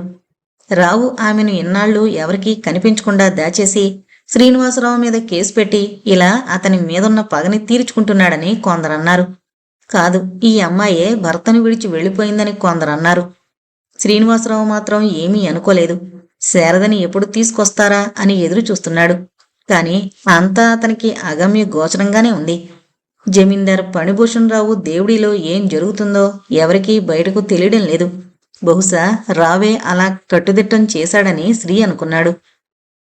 శారద ఒకవేళ తిరిగొచ్చినా రావు ఆమెను తనింటికి మళ్లీ పంపిస్తాడా అన్న అనుమానం అతన్ని వేధించసాగింది. అతను పంపించినట్టే శారద ఏం చేస్తుంది, తన కర్తవ్యం ఏమిటి అని ఈ 2 నెలలు తెగ ఆలోచించాడు. ఒక రోజున రాధ శ్రీకి వంట చేస్తూ ఉండగా గోపాలరత్నం పడుతూ లేస్తూ శ్రీ దగ్గరకు వచ్చాడు. ఒరే శ్రీ, అనుకున్నంత పని అయిందిరా అన్నాడు కంగారుగా. ఏంటి మావయ్య? ఆ రావు రాత్రి కూతుర్ని వెంటబెట్టుకొచ్చాడు. శ్రీ ఆనందంతో ఉక్కిరిబిక్కిరయ్యాడు. అలాగా? అలా కాదు, ఒక పిల్లాన్ని ప్రసవించిందట. నేను నీతో అన్నానా లేదా అది ఎవరితోనో లేచిపోయి ఉంటుందని? మావయ్య అని అరిచాడు. ఆ కేకకి హడలిపోయి లోపల నుంచి రాదొచ్చింది. ఇంకా ఎందుకు అరుపులు? అర్ధరాత్రి చపా చేయకుండా పోయిన పిల్ల బిడ్డను కని తీసుకొచ్చిందంటే ఏమనాలి? ఎవరి బిడ్డరా అది? శ్రీ సౌమ్యంగా అన్నాడు. నా బిడ్డే మావయ్య. గోపాలరత్నం ఆశ్చర్యపోయాడు. మరి కోర్టులో ఆ పిల్లకు నీకు ఎలాంటి దాంపత్య సంబంధం లేదని చెప్పావు? అవును, లేదు. కాని ఆమె ఇల్లు విడిచిపెట్టిన రాత్రే బలవంతం చేశావా? అవును. ఈ మాట నాతోనేనా చెప్పలేదేం? నాకు ఆ నిషాలో తెలియలేదు మావయ్య. కాని శారద బ్రతికే ఉందని తెలిసాక ఆ రాత్రి ఏం జరిగిందో తెలుసుకోవడానికి తెగ ప్రయత్నించేసి చివరికి గుర్తు తెచ్చుకున్నాను. ఆ బిడ్డ నా బిడ్డే మావయ్య. గోపాలరత్నం కూలబడిపోయాడు. రాధకి తల తోక అర్థం కాలేదు. ఏంటనానా, శారదకు ప్రసవించిందా అంది. ఆ, వెళ్ళి చూస్తావా అన్నాడు గోపాలరత్నం. ఇప్పుడే వెళతాను. పరిగెత్తబోయింది. ఆగు అని అరిచాడు గోపాలరత్నం. నువ్వు ఆ ఇంటికి వెళితే కాళ్ళు చేతులు విరగొట్టి మూలన పడేస్తాను. ముందింటికి నడు. నువ్విక ఇక్కడికి రానవసరం లేదు. అదేంటి మావయ్య? నీ పెళ్ళం వచ్చింది కదోయ్, రప్పించుకో, బిడ్డని ఆడించుకో, మాతో ఏం పని అని రాధను రెక్కపుచ్చుకుని లాక్కుపోయాడు. శ్రీవైపు చూస్తూ రాధ బాధగా వెళ్ళిపోయింది. శ్రీకి ఇప్పుడేం చెయ్యాలో అర్థం కాక కాలుగాలిన పిల్లిలా తెచ్చాడాడు. మధ్యాహ్నం కావస్తోంది. రాధ ఎవరో చూడకుండా రావు ఇంటివైపు వెళ్ళింది. బయట అరుగు మీద బండరాముడు ఎనుబోతులా కూర్చుని కర్ర చెక్కుకుంటున్నాడు. హాలులో రావు అటు ఇటు పచార్లు చేస్తున్నాడు. వీధిలోంచి వెళ్లడం కష్టమని అనుకుంది రాధ. పెరటివైపు వెళ్ళింది. లోపల మంచం మీద శారద పిల్లోణ్ణి పక్కన వేసి పడుకునుంది. రాధ మెల్లగా ఆమె పక్కకు వెళ్ళింది. అక్క అంది. శారద మెల్లగా చూసింది. ఆమెను చూడగానే శారదకు ఎక్కడలేని దుఃఖం ముంచుకొచ్చింది. రాధా అంటూ కావులించుకుంది. చూసావా ఎంత పని జరిగిందో? ఏం జరగలేదక్క, బావ ఎంతో కుమిలిపోతున్నారు. రా వెళ్ళిపోదాం. కాని ఇక్కడ నాన్న. పర్వాలేదు, నాన్న చూడకుండా వెళ్ళిపోదాం అని పిల్లాన్ని ఎత్తుకుని ముందుకు బయలుదేరింది. వెనక శారద లేని బలాన్ని కూడగట్టుకుని వెళ్ళింది. బయటకు వెళుతోన్న రాధను శారదను రావు చూశాడు. పెద్దగా అరిచాడు. వాళ్ళు ఆగలేదు. రావు వెనకాల పరిగెత్తాడు. సరిగ్గా పూంతల దగ్గరకు వచ్చేసరికి రాధ దొరికింది. అతని ఉక్రోషం ఆగింది కాదు. చేతిలో ఉన్న కర్రం తీసుకుని ఆమె తల మీద బాదాడు. రాధ కెవ్వున కేకేసింది. ఆ కేకకు పొలం దగ్గరున్న శ్రీ గబుక్కున పొరుగునొచ్చాడు. కాని అప్పటికే రాధ నవనాడులు కుంగిపోతున్నాయి. శ్రీ రాగానే అతని చేతిలో పిల్లాన్ని పెట్టింది. బావా, అక్కని బాబుని నీ చేతుల్లో పెడుతున్నాను. బహుశా ఒక కుటుంబాన్ని నిలపడానికే నాకు ఈ జన్మ భగవంతుడిచ్చాడేమో. శ్రీ చొప్పున పిల్లాన్ని తీసుకున్నాడు. శారద అతని కళ్ళలోకి చూసింది. తిరిగి రాధవైపు చూశారు. అప్పటికే ఆమె ప్రాణాలు అనంతంలో కలిసిపోయాయి. ఇంతటితో బ్రహ్మముడి అనే నవల కంప్లీట్ అయిందండి. అంతా బానే ఉంది, కానీ అల్లరి పిల్ల అమాయకురాలు అయిన రాధ చనిపోవడం మాత్రం నాకు నచ్చలేదండి. ఇది నా అభిప్రాయం. మరి మీ అభిప్రాయం ఏంటో నాకు కామెంట్స్ రూపంలో తెలియజేయగలరు. Thank you.